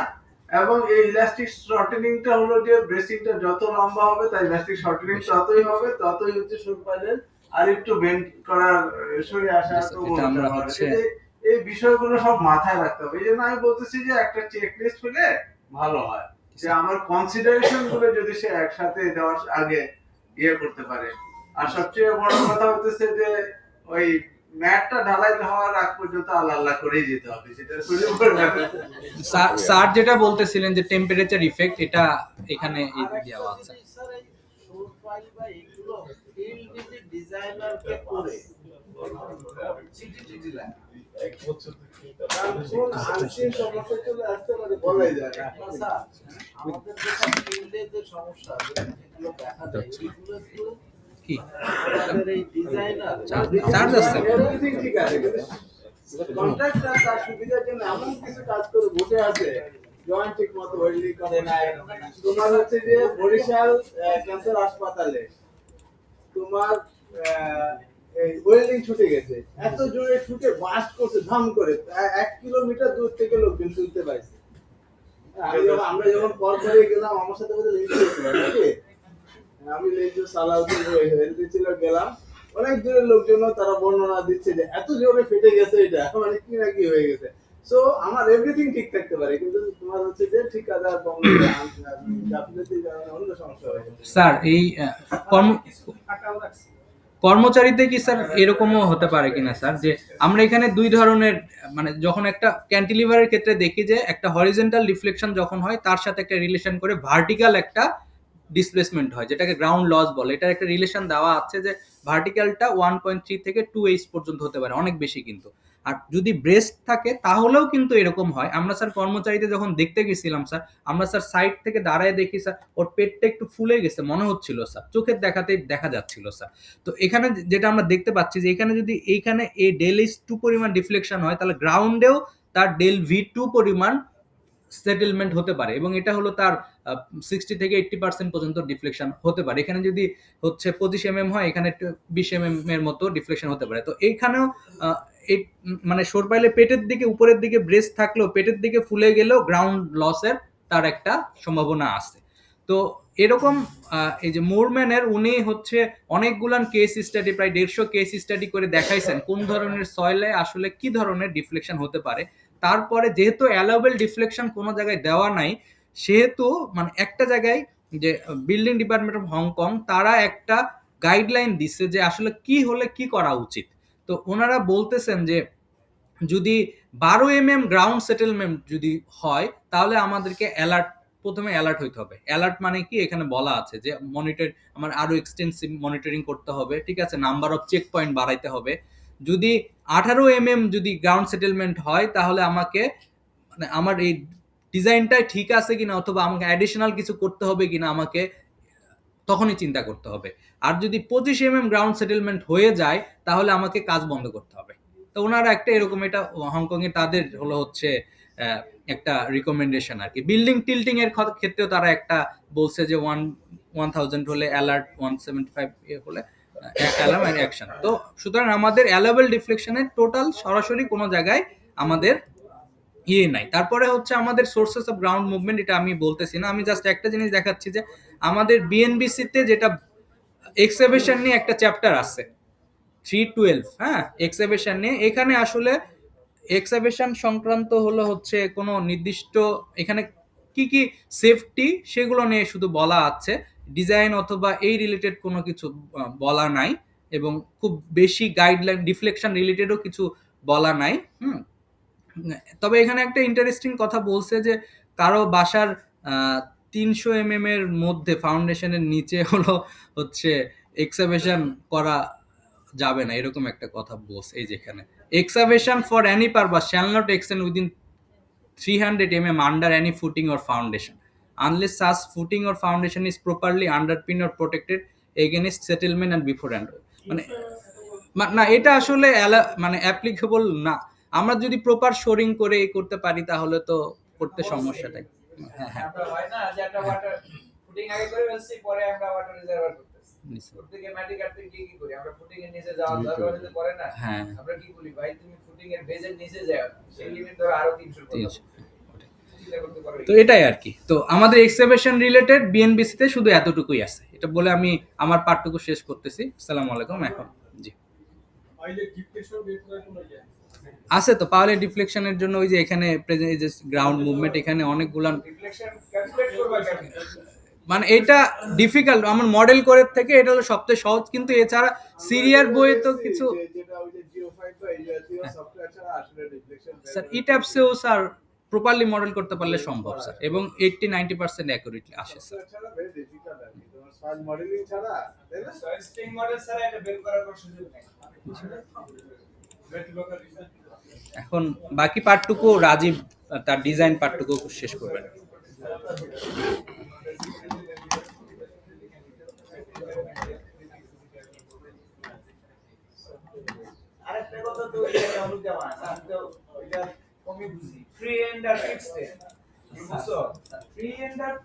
অঙ্কটা স্যার যেটা আমাদের বইয়ের যেটা হয়ে গেলে তো দেখে যে এটা ফ্রি এন্ড আর ফিক্সড আমরা স্যার সিএন ধরেই আমরা অঙ্কগুলো ইয়ে করি স্যার। ফিক্সড এর হলে স্যার মানে একটা নির্দিষ্ট পরিমাণ এমবেডমেন্ট লেন্থের পরে যদি স্যার সেটা আমরা এমবেডমেন্ট লেন্থটা দিতে পারি তখন স্যার ফিক্সড। আমরা সেটা আরেকটা ক্লাসে রাজীব বললো। স্যার স্যার কামরুজ্জামান স্যার তো যেভাবে এক্সপ্লেন করলো এই ডিসকাশনের বিষয়ে, আসলে ওটা নিরীক্ষে আসলে ডিজাইন করা। তা আমাদের সবচেয়ে ভালো রেফারেন্স হচ্ছে বিএম দাসের বই শীট পাইল ডিজাইন। ওই কনসেপ্টটা থেকেই আমরা ডিজাইনটা করব। প্রথমে হচ্ছে যদি ক্যান্টিলিভার যে শীট পাইল আছে শীট ডিজাইনটা, প্রথমে স্যার যেটা বলে গেল যে অ্যাক্টিভ প্রেশার, প্যাসিভ প্রেশার, তাই না? তো ওই জিনিসটাই হচ্ছে আমাদের কাজে লাগাতে হবে। আমাদের ক্যান্টিলিভার শীট পাইলের ক্ষেত্রে কি হয় আসলে বিষয়টা, আমরা যদি ডিফ্লেকশন প্যাটার্ন যদি বের করতে পারি বা বুঝতে পারি তার ম্যাক্সিমাম মুভমেন্ট কোথায় আসবে বা শিয়ার ফোর্স কিরকম হবে তার একটা আইডিয়া করতে পারি, জেনারেট করতে পারি। অ্যাকচুয়ালি জিনিসটা আসলে কি হয় যে আমরা যখন ফোর্স, যখন কোনো সয়েল তখন এই শীট পাইলকে যখন ফোর্স অ্যাপ্লাই করে তখন আমরা বলি এই অংশটাকে অ্যাক্টিভ জোনে আছে। আর এই জায়গায় আমরা যখন ওয়ালটা যখন এখানে প্রেসার দেয় তখন হচ্ছে আমরা বলি প্যাসিভ জোনে আসছে, রাইট? এটা জাস্ট কনসেপ্ট, কারণ এগুলো আমরা সবাই বুঝি। আমি জাস্ট যেটা যেটা আমি বিলিভ করি যে যে কোনো কঠিন প্রবলেম করার আগে সহজ প্রবলেম করাটা খুব ভালো, তাহলে বেসিক্যালি সবকিছু ক্লিয়ার হয়ে যায়।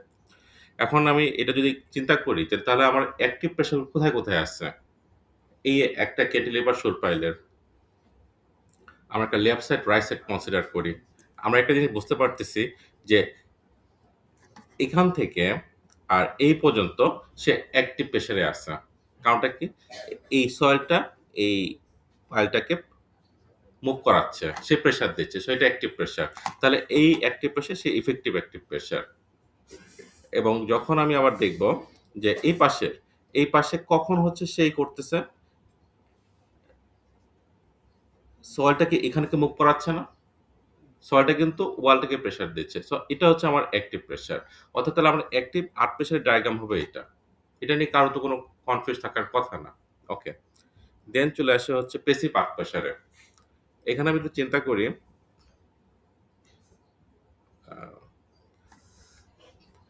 প্রথমেই চিন্তা করি এই যে ওয়ালটা, এই ওয়ালটা এই সয়েলটাকে প্রেসার দিচ্ছে। তার মানেটা কি হচ্ছে, সেইখানে আমরা অ্যাক্টিভ প্যাসিভ আর্ট প্রেসার হবে। আবার যদি আমরা এই পাশে চিন্তা করি, লেফট সাইডের কথা চিন্তা করি, তখন কিন্তু এই পাশে কিন্তু সে প্রেসারাইজ করছে। তাহলে এটা হচ্ছে আমার প্যাসিভ আর্থ প্রেসার। সয়েলটা একে প্রেসার দিচ্ছে, এই ওয়ালটা এই সয়েলকে প্রেসার দিচ্ছে। এটা নিয়ে তো কারো কনফিউজ হওয়ার কথা না। তাহলে আমাদের এই শীট পাইলের ডিজাইনের বেসিক কনসেপ্ট হচ্ছে সিম্পলিফাইড নেট প্রেসার, অর্থাৎ active pressure plus passive pressure, এটাকে যোগফল করতে হবে। এই যোগফল করলে যেটা হবে সেটাই হচ্ছে আমার simplified net pressure. Actually real লাইফে কি এই ধরনের প্রেসার কি আসে? এখন বইতে যেটা বলা হয় যে এটা হচ্ছে অ্যাকচুয়াল নেট প্রেসার, দেখতে জিনিসটা এরকম হবে যদি অ্যাকুরেট যদি করা যায়। বিএম দাসের বইতে এভাবে বলা আছে, কিন্তু আমরা সিম্পলিফাইড ডিজাইন করার জন্য, ম্যানুয়ালি ডিজাইন করার জন্য এই জিনিসটা করা হয়। এখানে সুন্দরভাবে বিএম দাসের বইতে বলা আছে এটা যে অ্যাক্টিভ জোন, এটা একটা প্যাসিভ জোন, এটা একটা প্যাসিভ জোন। এখানে স্যার যেটা বলে গেলেন যে ইকুইলিব্রিয়াম মেথডে আমরা করি। এখানে আসলে কি আমরা একটা কনসেপ্ট করব যে f equal to summation fx equal to 0 and taking moment from any point is 0, this equilibrium condition. Actually এই কনসেপ্টটা এখানে কাজে লাগানো হয়েছে। প্রিন্সিপাল অফ স্ট্যাটিক্স যে প্রিন্সিপাল গুলো আছে সেটা কাজে লাগানো এখানে হয়েছে। এখানে আমি বিভিন্ন দেখাইছি যে স্টেজগুলো কিভাবে ক্যালকুলেট করা হচ্ছে, হ্যাঁ, এই জিনিসগুলো। এখানে যেটার মাধ্যমে যে আমাদের পরবর্তী বিএম দাসের বইতে দেখা যায় যে খুব সহজভাবে আমাদেরকে ইকুয়েশন ডেভেলপ করে দিচ্ছে, 4 ডিগ্রি ইকুয়েশন গুলো ডেভেলপ করছে। তাই আমি এখানটা শো করছি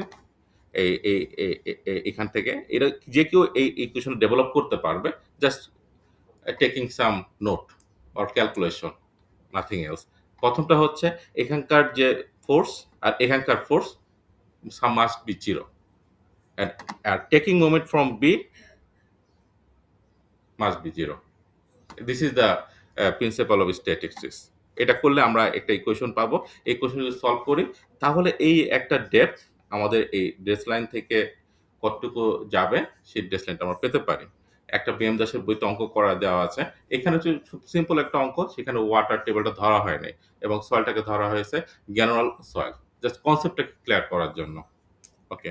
এখানে আমার ডেপথ অফ এক্সকাভেশন হচ্ছে 5 মিটার এবং এই সয়েলের আমাদের ইউনিট ওয়েট দেওয়া আছে এবং অ্যাঙ্গেল অফ ইন্টারফিকশন দেওয়া আছে 32 ডিগ্রি। তো what is the theoretical depth of embedment D? এখানে জাস্ট সিরিজ অফ ক্যালকুলেশন, মানে আমি যেটা আগে দেখানো হয়েছে, যদি এটা আমি করি তাহলে আমার দেখা যাচ্ছে যে আমার মান আসতেছে 4.7 মিটার এবং আমাদের বিএম দাসের বেগের সাজেশন হচ্ছে এটাকে অবশ্যই 30% থেকে 40% ইনক্রিজ করতে হবে। সেটাকে আমি যদি ইনক্রিজ করি তাহলে আমার টোটাল আমার লেন্থ আসবে হচ্ছে 11.11 মিটার। এক্সকাভেশন ডেপথ কত? এক্সক্রিপশন এটা স্যার হচ্ছে 5 মিটার স্যার। 5 মিটারের জন্য প্রায় তোমার 38-39 feet. Right sir, right sir. Rajiv, একটা জিনিস আমি একটু অ্যাড করে দিই মাঝখানে। যেটা বলছি কি, যে আমাদের লিকুইড ইকুইলিব্রিয়াম অ্যানালাইসিস হলো যদি যে এমবেডমেন্ট লেকটা বের করব আমরা, সেটা যদি দেই তাহলে আমার এই জিনিসটা পুরোপুরি ফ্যাক্টর অফ সেফটি 1 এ থাকবে। 1 এ থাকবে, রাইট। ফ্যাক্টর অফ সেফটি 1 এ থাকবে। Right. এজন্য আমরা এমবেডমেন্ট লেকটা বাড়াই একটু বাড়াবো। এটা একটা ওয়ে হতে পারে। আরেকটা ওয়ে হলো যে আমার যে প্যাসিভ রেজিস্ট্যান্স যেটা দিবে প্যাসিভ প্রেসারটা, সেটাকেও আমি হচ্ছে আমি কমায় দিয়ে ফ্যাক্টর অফ সেফটিতে নেট থেকে 2 এর মধ্যে ভাগ করে দিয়ে সেটাও আমি কমায় দিলে সেটাও আমার একটা Right. দুইটা মেথড। আমরা হচ্ছে এমবেডমেন্ট রেঞ্জ বাড়ায় দিয়ে আমি ফ্যাক্টর অফ সেফটি বাড়াবো, অথবা প্যাসিভ রেজিস্ট্যান্স কে কমায় দিয়ে আমি হলো ফ্যাক্টর অফ সেফটি বাড়াবো। এটা হচ্ছে design of cantilever sheet pile. যেহেতু আমাদের স্টিল ট্রেনিং হচ্ছে স্টিল ডিজাইনের উপর, তাই এটা ক্যান্টিলিভার শীট পাইল নিয়ে দেখানো হলো। আর design of anchor sheet pile, এই কনসেপ্টটা হচ্ছে যে অ্যাঙ্করটা হচ্ছে একটা ব্রেসিং থাকবে অ্যাকচুয়ালি, বা এখানে অ্যাঙ্করটাই একটা রড থাকবে। এটা দুই মেথডে করা যায়, একটা হচ্ছে ফ্রি আর্ট সাপোর্ট মেথড, একটা fixed art support method. Free art method হচ্ছে এটা অবশ্যই এটা ফ্লেক্সিবল হবে এই শীট পাইলটা, এবং হচ্ছে এটা হচ্ছে সিম্পলি সাপোর্টেড একটা বিমের মতো চিন্তা করা যায়। এখানে একটা সাপোর্ট আছে, এখানে একটা সাপোর্ট আছে এবং একটা মুভমেন্ট। আমরা যদি এটা মুভমেন্ট ডায়াগ্রামটা দেখি জাস্ট লাইক দিস ওয়ান, এবং যদি এটা কিন্তু বলি ফিক্সড আর্ট মেথড, অর্থাৎ এখানে একটা ফিক্সিটি আছে, তখন হচ্ছে আমাদের মুভমেন্ট ডায়াগ্রামটা ঠিক এরকম হবে। এখানে একটা জিনিস বলা আছে, যদি আমি ফ্রি আর্ট মেথডে করি তার শীট পাইলটা ফ্লেক্সিবল হবে। হ্যাঁ, এই ফ্লেক্সিবল হলে আমার যে মোমেন্টটা আমি ম্যানুয়ালি ক্যালকুলেশন করছি সেখান থেকে একটু আমি কমাতেও পারবো। হ্যাঁ, এটা কমাতে পারো, সেই কমানোর ক্যালকুলেশন হচ্ছে এটা। আমি কোন মেথডে করলে? এটা হচ্ছে sir free art method sir, মানে ফ্রি আর্ট মেথড হচ্ছে ফ্লেক্সিবল, মানে ফ্লেক্সিবল তার হচ্ছে ডিসপ্লেসমেন্ট হবেই। কারণটা কি, এটা আমরা তো নিচে তো স্যার কোন ফিক্সিটি নাই, সেটা অবশ্যই হতে পারে। তা এখন ফিক্সিটি আসলে তার কতটুকু ফিক্সিটি তার উপর ডিপেন্ড করে আমার ডিজাইন মুভমেন্ট আমি বের করতে পারবো। সেটা হচ্ছে এটা। যেমন স্যার আমি একটু বলি, এখানে একটা লগ পি, অর্থাৎ এই একটা রটা আমার ভ্যালুটা বের করতে হবে। এই বের করলে এই লগ পি এর যে ভ্যালুটা আমার যত আসবে সেই অবস্থায় আমি গেলাম। আমার যদি সয়েল সেন্ডি, অবশ্যই এটা সেন্ডি সয়েল হতে হবে, অবশ্য শর্ত হচ্ছে আরেকটা। ডেন্স স্যান্ড সয়েল হয় তার আমার হচ্ছে এটা আনসেফ সেকশন, এই পাশে আমার সেফ সেকশন। আর যদি লো স্যান্ড হয় তাহলে এই পাশে আমার আনসেফ সেকশন, এই পাশে আমার সেফ সেকশন।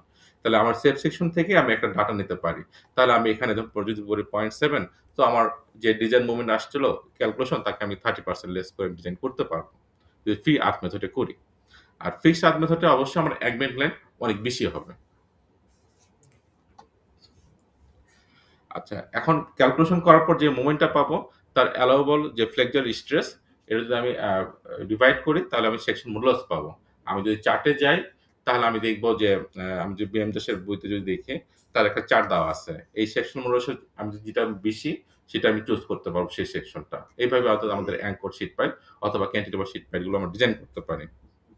আর এখানকার ৩ ধরনের এস্টিমেশন বলা আছে, A328, 572, 690 এবং তার অ্যালাউবল ফ্লেক্সর স্ট্রেসগুলো এইটা। এখন আমি একটা এক্সাম্পল দেখাতে যাচ্ছি, যেটা হচ্ছে কামরুজ্জামান স্যার বললেন যে যদি আমাদের বেস্ট হচ্ছে C=0 আর φ=27, আমাদের টেংয়ের বইতে বলা আছে এটা। হ্যাঁ, এটা হচ্ছে সবচেয়ে safe side for designing any kind of deep excavation. So প্রথম হচ্ছে যে আমার অ্যাঙ্কর এই যে একটা ব্রেসিংটা দিব, হ্যাঁ, এই ব্রেসিংটা আসলে আমি কোথায় দেব? হ্যাঁ, এখানে সাথে সাথে যখন ডিসকাস করতাম স্যার বলতো যে এমন একটা পর্যায়ে দিতে হবে যাতে এখানকার মোমেন্ট আর এখানের মোমেন্ট যেন কাছাকাছি হয়। তাহলে আমার যে সুর পাইল আমার যদি আরসি সুর পাইল হয়, এখন একটা আরসি সুর পাইল নিয়ে একটু কথা বলবো। তাহলে সেটা হচ্ছে রেইনফোর্সমেন্ট আমার কম লাগবে। এখন এইভাবে কিন্তু বাস্তবে আসলে এটা দেওয়া সম্ভব হয় না। কারণ কি আমাদের কাটতে হবে। আমাদের কমপক্ষে এটার নিচে আবার ২ ফিট বা ২.৫ ফিট রাখতে হয় ফার্স্ট এক্সকাভেশন পরে। এটা একটা সিম্পল একটা এক্সাম্পল। এই যে ধরা হলো যে আমার ২৭ ফিট কাটতে হবে মাটি। হ্যাঁ? এটা আমার সার্সের লোড আমি 30 পিএস এর ধরা হয়েছে। তাহলে এইখানে কনসেপ্ট আসলে কিরকম? আমরা এরকম একটা কি প্রেশার ডায়াগ্রাম পাবো। এটা কিন্তু ফ্রি আর্ট মেথড এটা। অর্থাৎ এটা একটা ফ্লেক্সিবল। এই জায়গায় এটা একটা নরমাল সাপোর্ট, এখানে একটা নরমাল সাপোর্ট ধরা হয়েছে। তাহলে তার প্রেশার ডায়াগ্রাম হবে এটা। এবং এটা হচ্ছে তার আনুমানিক এইরকম একটা মোমেন্ট ডায়াগ্রাম আসবে। তা আমাদের পুরা যদি আমি ক্যালকুলেশন করি, তাহলে আমরা প্রত্যেকটা প্রেশার ডায়াগ্রাম আমি আলাদাভাবে করে ক্যালকুলেশন করতে পারি, ফোর্স বের করতে পারি। ফোর্স বের করার পর এখান থেকে ওই যে এখানেও একটা ইয়ে আছে যে এখানে মোমেন্ট নিতে হবে। এখানে একটা বলি সব তো আমার আননোন। বাট এই জিনিসটা আমার নন। এই স্লোপটা আমার নন। কারণ কে এ মাইনাস কে পি। এই স্লোপটা আমার নন। এখানে জাস্ট আমার এটা মাইনাস হচ্ছে।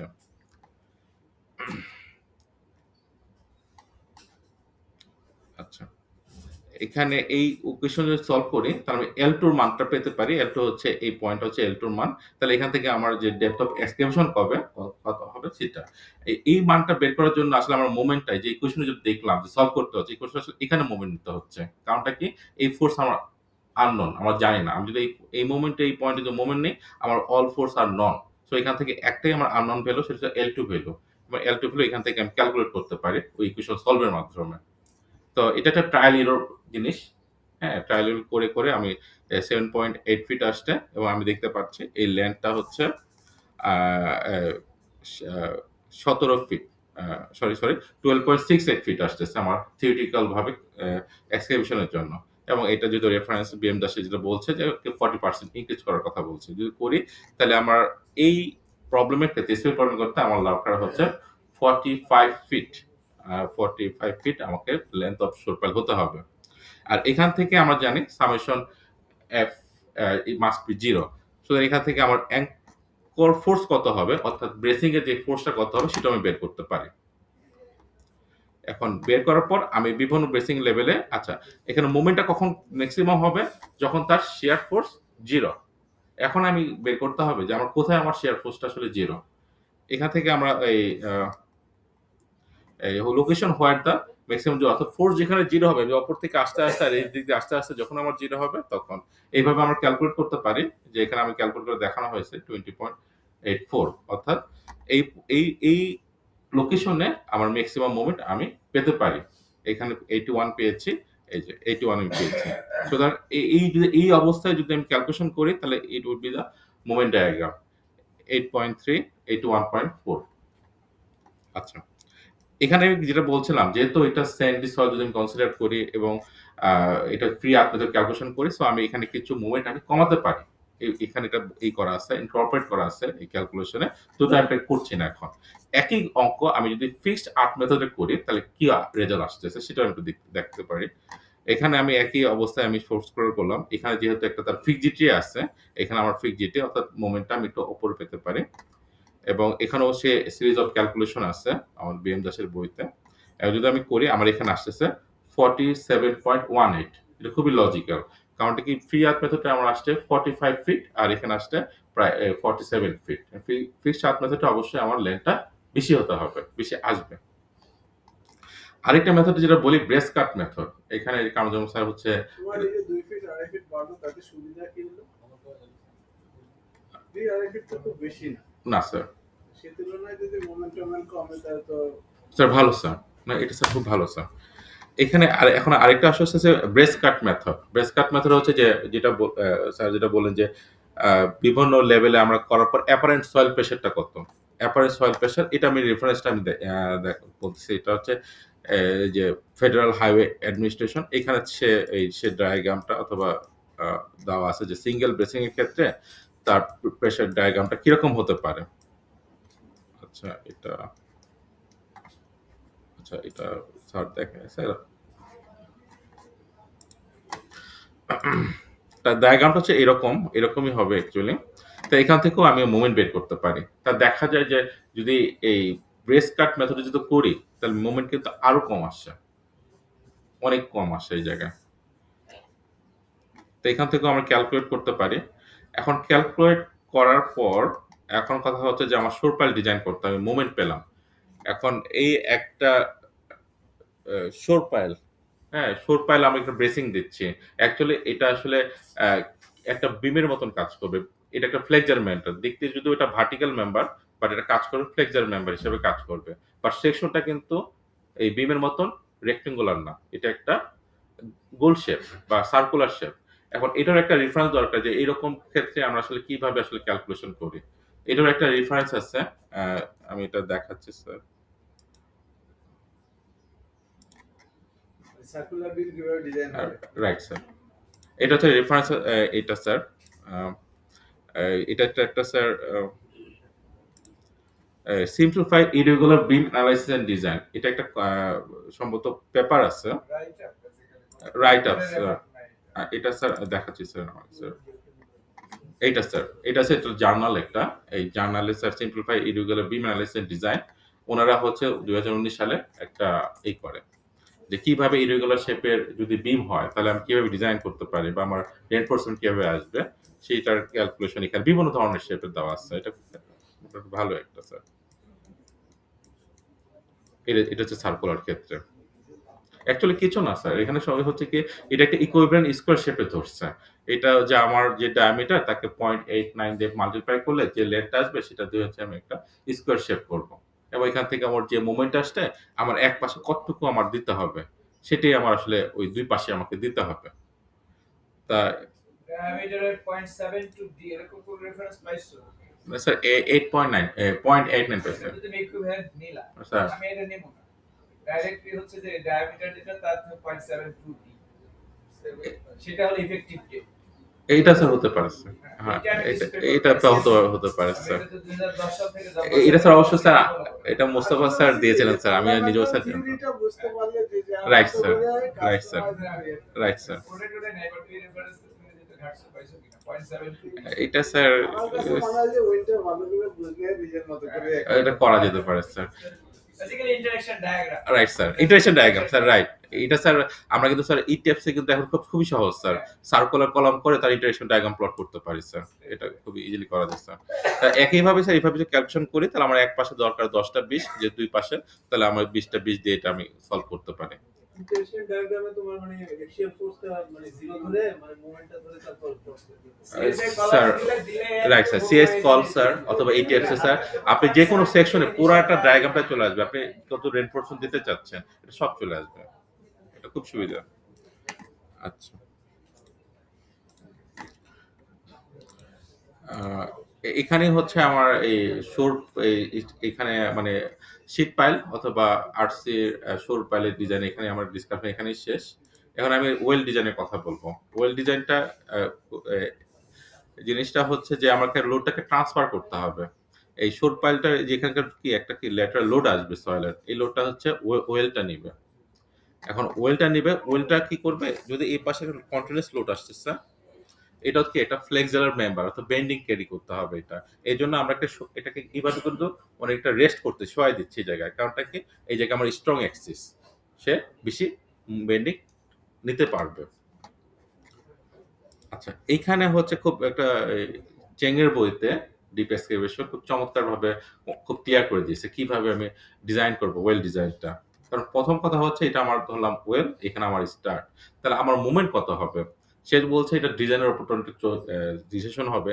সে যদি ধরে যে এটা একটা ফিক্সড এন্ড মেথড অথবা আমি স্টার্টের সাথে ওয়েলটা এমনভাবে কানেক্ট করলাম যাতে এটা একটা ফিক্সড এন্ড মেথড হয়। অর্থাৎ এখানে মোমেন্টটা সে নিতে পারবে। একটা ফিক্সড সাপোর্ট যদি হয় তাহলে আমি এইভাবে ধরতে পারি 1/12 PL।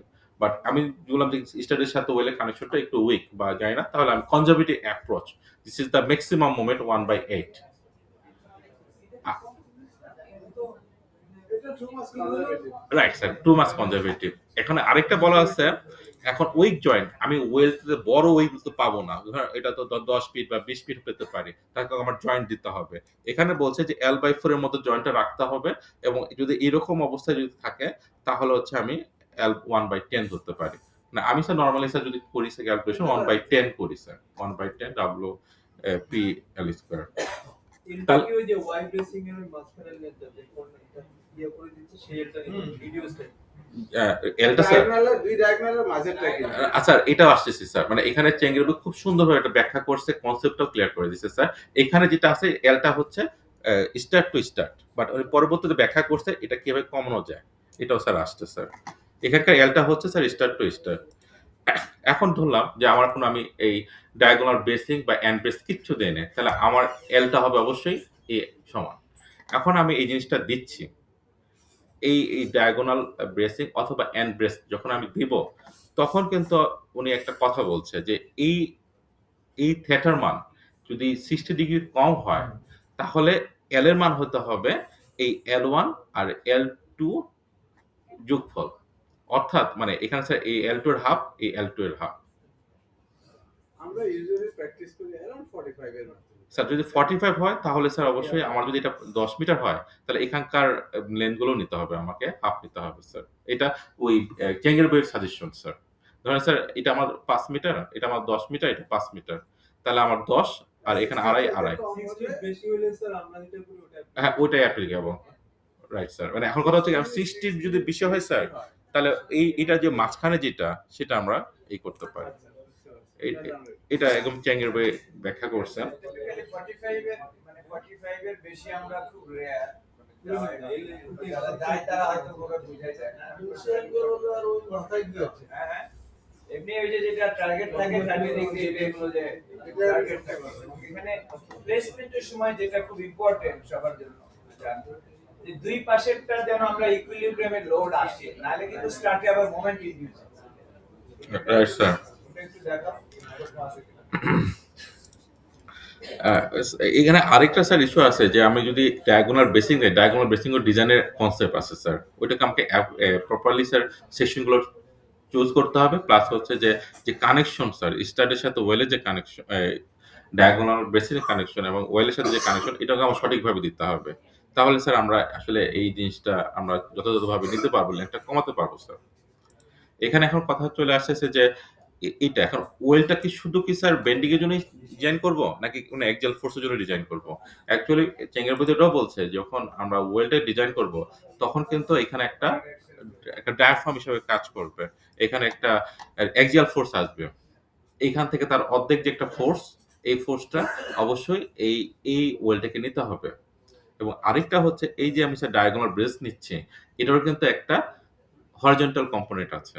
ওই হরিজন্টাল কম্পোনেন্টের মধ্যে যেটা এই দুইটা ফোর্সের মধ্যে যেটা ম্যাক্সিমাম, সেটা অনুযায়ী অ্যাক্সিয়াল ফোর্সের লেটার ক্যাপাসিটি আছে কিনা চেক করতে বলছে। অ্যাকচুয়ালি ক্যাপাসিটি থাকবে স্যার, আমি যেটা বুঝি স্যার আসলে যে বরাবর সেকশন দেওয়া হয় সেই অনুযায়ী এটা থাকবে। বা চেষ্টা কনসেপ্ট বলে সে চলে গেছে। এখন চলে আসছে যে ডিজাইন অফ এন্ড ব্রেস। এই যে আমি স্যার ডায়াগোনাল ব্রেস দিচ্ছি অথবা এন্ড ব্রেস গুলো দিচ্ছি, এগুলো আসলে ডিজাইন করছি কিনা স্যার, এটাও একটা ইস্যু চলে আসতেছে স্যার। এখানে বলছে এন্ড ব্রেসের ক্ষেত্রে, এখন এন্ড ব্রেস বলতে এগুলাকে এন্ড ব্রেস বলতেছে, এগুলার ক্ষেত্রে বলছে L1/L2, অর্থাৎ এখানকার অর্ধেক লোড, এখানে অর্ধেক লোড, একে এই ডিরেকশন বরাবর যে ফোর্সটা আছে সেই ফোর্সটা আমাকে ডিজাইন করতে হবে। স্টার্ট ডিজাইন করার যে কনসেপ্ট আর এই এন্ড ব্রেস ডিজাইন করার কনসেপ্ট একই। আবার স্যার বলছে এটার ক্ষেত্রে স্যার এই কর্নার বেসের ক্ষেত্রে এই দুইটার যেটা ম্যাক্সিমাম লোড হবে সেটা ধরে ডিজাইন করার কথা বলা হয়েছে। আচ্ছা, এখন চলে আসে হচ্ছে কিং পোস্ট বা সেন্টার পোস্ট। এটা আসলে চেঙ্গের বইতে আসলে সেন্টার পোস্ট দিয়ে বলা হচ্ছে ওরা, কারণ ওরা এখানে আই দিয়ে করতেছে। এখানে আমরা আরসিসি দিয়ে নরমালি করি, বাট এখানে আই দিয়ে করতেছে। এখানে আসলে আমি ওইভাবে কখনো আসলে ডিজাইন করা হয়নি, কিং পোস্টটা আসলে কোনো চেক করা হয়নি আসলে নরমালি। তো এখানে আমি যেটা বুঝতে পারছি যে আমার এটা ডিজাইন করার জন্য সে কতটুকু লোড ক্যারি করতেছে, অ্যাক্সিয়াল ফোর্স কত সেটা। তার প্রথমে তার এই ৩ টা ফোর্সের কারণে অ্যাক্সিয়াল ফোর্স হচ্ছে হরিজন্টাল বা স্টার্স লাইভ লোড কত আসবে এই কন্ট্রিবিউটেড এরিয়াতে, এই লোডটা কত সেটা আমি ক্যালকুলেশন করতে হবে। যতগুলো আ আ ব্রেস আছে সেটার উপর বেস করে। আর হচ্ছে weight of the centre post এবং দ্য এক্সিকিউশন এটার সেলফ ওয়েট আর slant compressive force on the horizontal force. এই জিনিসটা একটু ইন্টারেস্টিং। যদি কোনো সময় কিং পোস্ট ডিফ্লেকশনে যায়, তার লোড গুলো কি করবে এইভাবে আসবে। এদিক দিয়ে স্টার্টেড লোড, এদিক দিয়ে স্টার্টেড লোড, এই লোড। যদি হেভিং হয়, যদি উঠাতে যায়, তাহলে জিনিসটা এইভাবে ফোর্সটা দেবে। তাহলে এখানে কিছু মুভমেন্ট জেনারেট করে। এখন কথা হচ্ছে এখানে যে কলারটা দিচ্ছে, ওই কলারগুলো হচ্ছে ওই মুভমেন্টের জন্য আবার ডিজাইন করতে হবে। যদি কোনো সময় আসে ফ্যাক্টর অফ সেফটি। হ্যাঁ? আমি স্যার একটু ভিতরে আর যাচ্ছি না। অনেক চ্যাংয়ের ভিতরে অনেক ডিসকাস করছে এই বিষয়ে। আমি এখানে এটা করতেছি। আর এখানে হচ্ছে আমার স্টার্টের যে ডিজাইনটা, এখানে স্টার ডিজাইনটা কিভাবে করব? এখন ওই যে কিং পোস্টে কিন্তু আপডেট আসতে পারে। এটা স্যার বলছে আপডেট আসতে পারে। এবং এটা স্যার আপডেটের জন্য স্যার। মানে হিপিং ব্লকেও উঠে যাচ্ছে স্যার। নট ফর হিভিং বলতে কিসের হিভিং? না, না। বুঝতে পারছি স্যার। না, সয়েলের যে হিপিংটা হচ্ছে স্যার। সয়েলের হিভিং এর জন্য না। এটা হতে পারে স্টার্টের জন্য। স্টার্টটা ওই যে আগে ড্রয়িং না? স্যার না, এখানে না। এখানে স্যার ভুল বলছি স্যার। Centre post heavy. মানে এখানে যেটা বলা হচ্ছে কিং পোস্টে মানে উঠে আসছে স্যার। ওই আপনি স্যার বলতে আপডেট যেটা। এই আপলিফটটা হয় অনেক ক্ষেত্রে হচ্ছে যে ওই যে ব্রেসিং আছে, রাইট স্যার। ব্রেসিংটা তোমার এই যে ইয়ে হ্যাঁ ব্রেসিংটা তোমার বেন্ড হতে চায় আপওয়ার্ড রাইট স্যার। আর ডাউনওয়ার্ড হলে তো প্রেসার আসবে, আপওয়ার্ড জি স্যার, জি স্যার। সে পায়ের সহ টেনে উঠে আনবে। জি স্যার। মানে জি স্যার। এটাই স্যার। মানে সে উঠাতে চাচ্ছে স্যার ফোর্স গুলো স্যার এরকম হবে স্যার।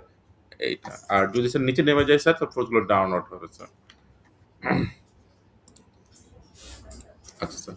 এখন হচ্ছে ডিজাইন অফ স্টার্ট। এটার কনসেপ্ট লোডটা হচ্ছে আমার এই সেন্টার টু হাফ এই লোডগুলো নিয়ে এখানে টোটাল যে ফোর্স আসবে এইটার জন্য হচ্ছে আমাকে ডিজাইন করতে হবে। এটা হচ্ছে স্টার্টের ডিজাইনের কনসেপ্টটা। এখন যদি আমি একটু এই একটা এক্সাম্পল দেখি, এইটা আসলে আমরা কিভাবে আসলে ডিজাইন করি। আমরা ধরুন একটা স্টিলের একটা মেটেরিয়াল প্রপার্টিজ থাকে, 50 কেএসআই অথবা 36 কেএসআই যেটা আমরা ধরবো। এটা একটা লোড ফ্যাক্টর। এটার একটা ডিসকাশন হতে পারে যে আমরা এইসব মেম্বার যখন ডিজাইন করি তখন হচ্ছে লোড ফ্যাক্টর আসলে কত ধরা উচিত আমাদের। হ্যাঁ? এইটা। এখানে একটা স্পেসিফিক প্রবলেমের ক্ষেত্রে আসলে আমি বলি এখানে 1.5 ধরা হয়েছে। আমার এখানে লোড আসছে, ওয়েলের যে লোডটা সেটা আসছে 14 পয়েন্ট, এটা কি দেখা যাচ্ছে আশা করি, 14.17। তা আমি আমার যদি ওয়েলের যেটা, এটা হচ্ছে ওয়েলের ডিজাইনের ক্ষেত্রে এটা আমার মুভমেন্ট আসছে 767 কিউব ফিট। এখানে আমি আমি আমার একটা সেকশন চুজ করতে হবে, এমনভাবে সেকশন চুজ করতে হয় যেন কম্প্যাক্ট সেকশন হয়। এখানে আমার ওই চেকটা আমি এখানে ইনকর্পোরেট করা হয়েছে যে এটা আমি অবশ্যই কম্প্যাক্ট সেকশন দিলে আমি সেকশনের ম্যাক্সিমাম মুভমেন্ট ক্যাপাসিটি ইউটিলাইজ করতে পারবো। এখানে চেকটা হচ্ছে, আরেকটা হচ্ছে যে কিছু চেক আছে যে ল্যাটারাল টর্শনাল বাকলিং হচ্ছে কিনা অথবা কম্প্রেশন ফ্ল্যাঞ্জের লোকাল বাকলিং হচ্ছে কিনা। যেহেতু কম্প্যাক্ট সেকশন সুতরাং কম্প্রেশন ফ্ল্যাঞ্জ লোকাল বাকলিং হবে না। এখন আমাদের ল্যাটারাল টর্শনাল বাকলিং চেক করতে হবে। এটা হচ্ছে স্টিলের যার ডিজাইন পার্টটা, যে কোনো একটা মেম্বার আমি বেন্ডিং এর জন্য কিভাবে ডিজাইন করব। এই জন্য আমি এটা রিকমেন্ড করব, আমি এখানে একটু অন করে রাখছি। সেটা হচ্ছে সিএসআই তে সুন্দর একটা এক্সাম্পল করে দেওয়া আছে, যারা হচ্ছে এই আই সেকশন বা বিল্ট আপ সেকশন আমি কিভাবে ডিজাইন করব wide flange member under bending, একদম স্টেপ বাই স্টেপ এই ডিজাইন কনসেপ্ট গুলো ক্লিয়ার করে দিচ্ছে এখানে। হ্যাঁ, এখানে যে কেউ এটা দেখলে এটা করতে পারবে। আচ্ছা, এখানে ভাবে করা হয়েছে এবং এটা আমার ক্যাপাসিটি যে সেকশনটা দেওয়া হয়েছে এটা 971 কিউব ফিট রেজিস্ট করতে পারে। আর আমি যেটা পাচ্ছি সেটা হচ্ছে 767। সো আমার এই সেকশনটা কোয়াইট গুড। এখন যদি পরে যায় হচ্ছে স্টার্ট ডিজাইনে যাই, এই একই কনসেপ্ট যে আমার লোডটা কত, এখানে কিছু জিনিস আমার কনসিডারেশন নিতে হবে এবং একইভাবে এই সেকশনটা আমার চয়েস করতে হবে এটাকে সিলিন্ডার নাকি নন সিলিন্ডার। যেহেতু কম্প্রেশন মেম্বার আমাকে এমনভাবে চুজ করতে হবে এর জন্য নন সিলিন্ডার মেম্বার না হয়। আমি ফ্ল্যান্স এবং ওয়েব আবার চেক করছি একটু নট সিলিন্ডার। এবং এইটা সবচেয়ে অনেকেই স্যার বলে যে এই এই 400 আর এই 400 ফ্ল্যাঞ্জের যে ওয়েট আর ওয়েবের যে ওয়েট সেম হওয়াটা বেটার। তাহলে এটা কি সহায় দেবে ফ্ল্যাঞ্জটাকে নাকি এই দিক দিয়ে রাখবে, ওইটা খুব সমস্যা হয় না। কিন্তু ঘুরে দিলে তোমার ল্যাটারাল টর্শন বাকলিংটা তো ওইটার জন্য বেটার। মানে হয় না বলতে কি এখন ওই যে ল্যাটারাল টর্শন মানে এটা আমাদের ক্ষেত্রেও যে যেটা বলেন যে ওইরকম ফোর্স আসে না আসলে। আমাদের ক্ষেত্রে তো আলটিমেটলি আমি ফ্ল্যাশ দিয়ে যাই করি, গভর্নিং তো মাইনর অ্যাক্সিসের রাইট রাইট তো like action force member critical buckling load minor অ্যাক্সিসের যেটা মোমেন্ট অফ ইনার্সি সেটা দিয়ে আমি তো সেটাকে আবার মডিফাই করে ফেলে। যারা ধরো যে আমি চাই বড় বড় স্পেসিং আমি দিব হয়তো 30 অবশ্যই, তখন তুমি যখন দেখা যাচ্ছে ফ্ল্যাশ টপ বটমে রাখবা তখন ওয়েবে ইন্টারনাল আবার ডায়াগোনাল সাপোর্ট তৈরি করে জি স্যার। তার ওখানে আনপ্রেস লেন্থটা কমায় ফেললে দেখা যাচ্ছে তখন তার ক্যাপাসিটি রাইট স্যার। এবং বলছি যে আমরা যদি খুব বড় হয় স্যার, আমরা তো আইস দিচ্ছি স্যার, বাইরের দেশে যেটা দেখা যাচ্ছে লেস ব্রেস্ট, আমরা লেস কলম দেখেছি স্যার, যেরকম কিন্তু লেস ব্রেস্ট দিয়েও করা হয় স্যার, বড় বড় স্টার দেওয়া হয় ওখানে। আমরা তো লাইক আমাদের ধরো যে এনকম বিল্ডিং যেটা পুলিশের প্রথম 26 ফিট মেডিকেলটা পিডব্লিউডি ওটাই মনে হয় যে স্যার প্রথমে ওটা কিন্তু এরকম লেস করে আপনার চ্যানেল হলো লেস করে বসা স্যার ওরকম একটা স্যার আসে স্যার। তা এখানেও স্যার যদি আমি ক্যালকুলেশন করি স্যার, সিরিজ অফ ক্যালকুলেশন, তাহলে আমার একটা ক্যাপাসিটি স্যার হচ্ছে প্রায় 1000 কিপের মতন, আর আমার ফোর্স আর জেনারেট করতে হচ্ছে 403 কিপ, ফোর্স অনেক কম বাট ক্যাপাসিটি, মানে এইভাবে আমরা সেকশন চুজ করতে পারি এখান থেকে আমরা। এটা হচ্ছে স্যার হচ্ছে স্টার্টের ডিজাইন। আর কিছু স্যার আমি একটা টিপিক্যাল ড্রয়িং নিয়ে আসছিলাম, ওই যে জেট গাউটিং দিয়ে ওয়াটার টাইট করা হয়েছে এই জায়গায়। এটা প্ল্যান বি অফ শোর ফাইল। এটা স্যার অবশ্য কামাল স্যার দেখানো হয়েছে এখানে যে আপার ওয়াল ব্র্যাকেট, যেটা যে স্যার যেটা বললেন, যেটা প্রপারলি যদি আমি এই না করি, বোল্টিং না করি শোর ফাইলের সাথে, তাহলে ক্যান্টিলিভারের মতন অ্যাকশন কাজ করতে পারে। এটা স্যার হচ্ছে কলার স্যার, এখানে যে এটা করে করা হয়েছে, বোল্টিং করে করা হয়েছে।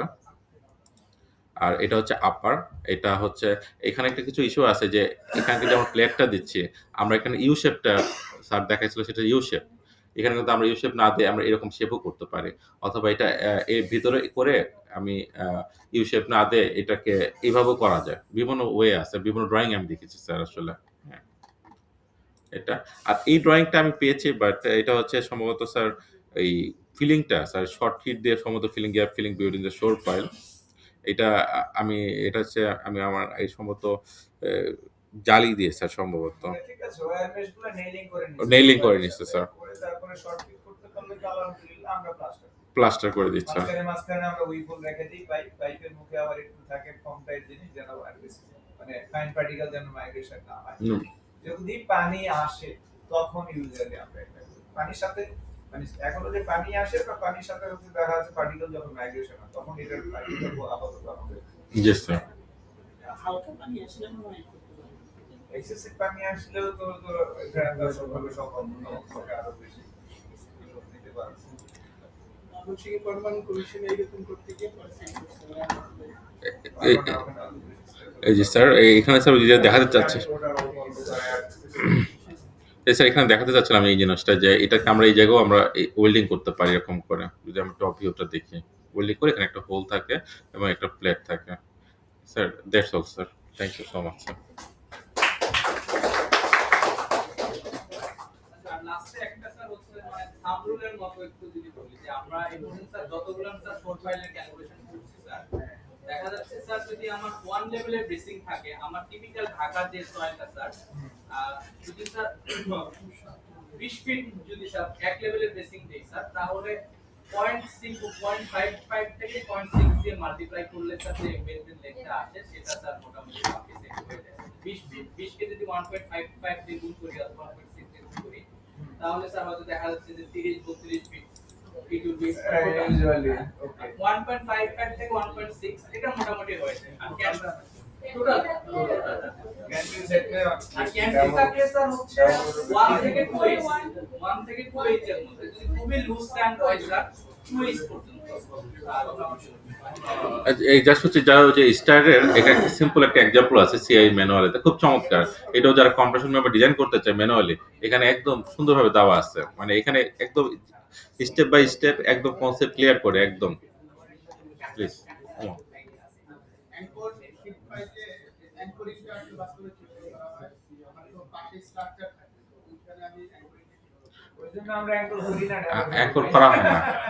অ্যাঙ্কর চারপাশে ওপেন জায়গা যদি থাকে ইনফ্যাক্ট থাকে জি, তো স্যার। করা যাবে, সেটা ডিফারেন্ট মেশিনই আছে বাইরে করেন বিদেশে করেন। বিদেশে করা আছে। আমাদের যেটা জায়গা যেটা করতেছে যে মিরপুরে এটাকে কিন্তু অ্যাঙ্কর করছে তারা, এটা শোর পাইলের মাঝখানে যে গ্যাপ আছে এদিক দিয়ে ওই অ্যাঙ্কর ক্রিয়েট করার সুযোগ আছে, কিন্তু দুর্ভাগ্যজনকভাবে আমাদের মেশিনই না। ওই এরিয়া কি থাকে স্যার বসুন্ধরা সিটি করছে ওই পাশে আমাদের তো জায়গায় ওই অ্যাঙ্কর লাইন বেসিক্যালি ড্রিল করে যায়, লাইক ড্রিলের মধ্যে দিয়ে একটা আবার হচ্ছে যে রিভার চলে যায়, একটা মানে রিইনফোর্সমেন্ট যায়, তারপরে গ্রাউন্ড করবে। স্যার রিভারের মাথায় কিছু একটা ওই তো রিভারের মাথায় গ্রাউট করে, প্রেসার গ্রাউট করে। গ্রাউট করে ওটা মাটি টাটি সহ ওটা লাইক কংক্রিটিং হয়ে গেলে তার যে পুল আউট ফোর্স ক্রিয়েট হয় ওইটাই বেসিক্যালি। আমাদের কি আজকে শেষ তাহলে মোটামুটি? জি, স্যার। হ্যাঁ? এখানে বসে থেকে বেশ কিছু প্রমোশন অর্ডার পেলাম। তো যাই হোক, আমাদের ডিজাইনের 3 জন, ইদ্রিস, নাসির জুবায়ের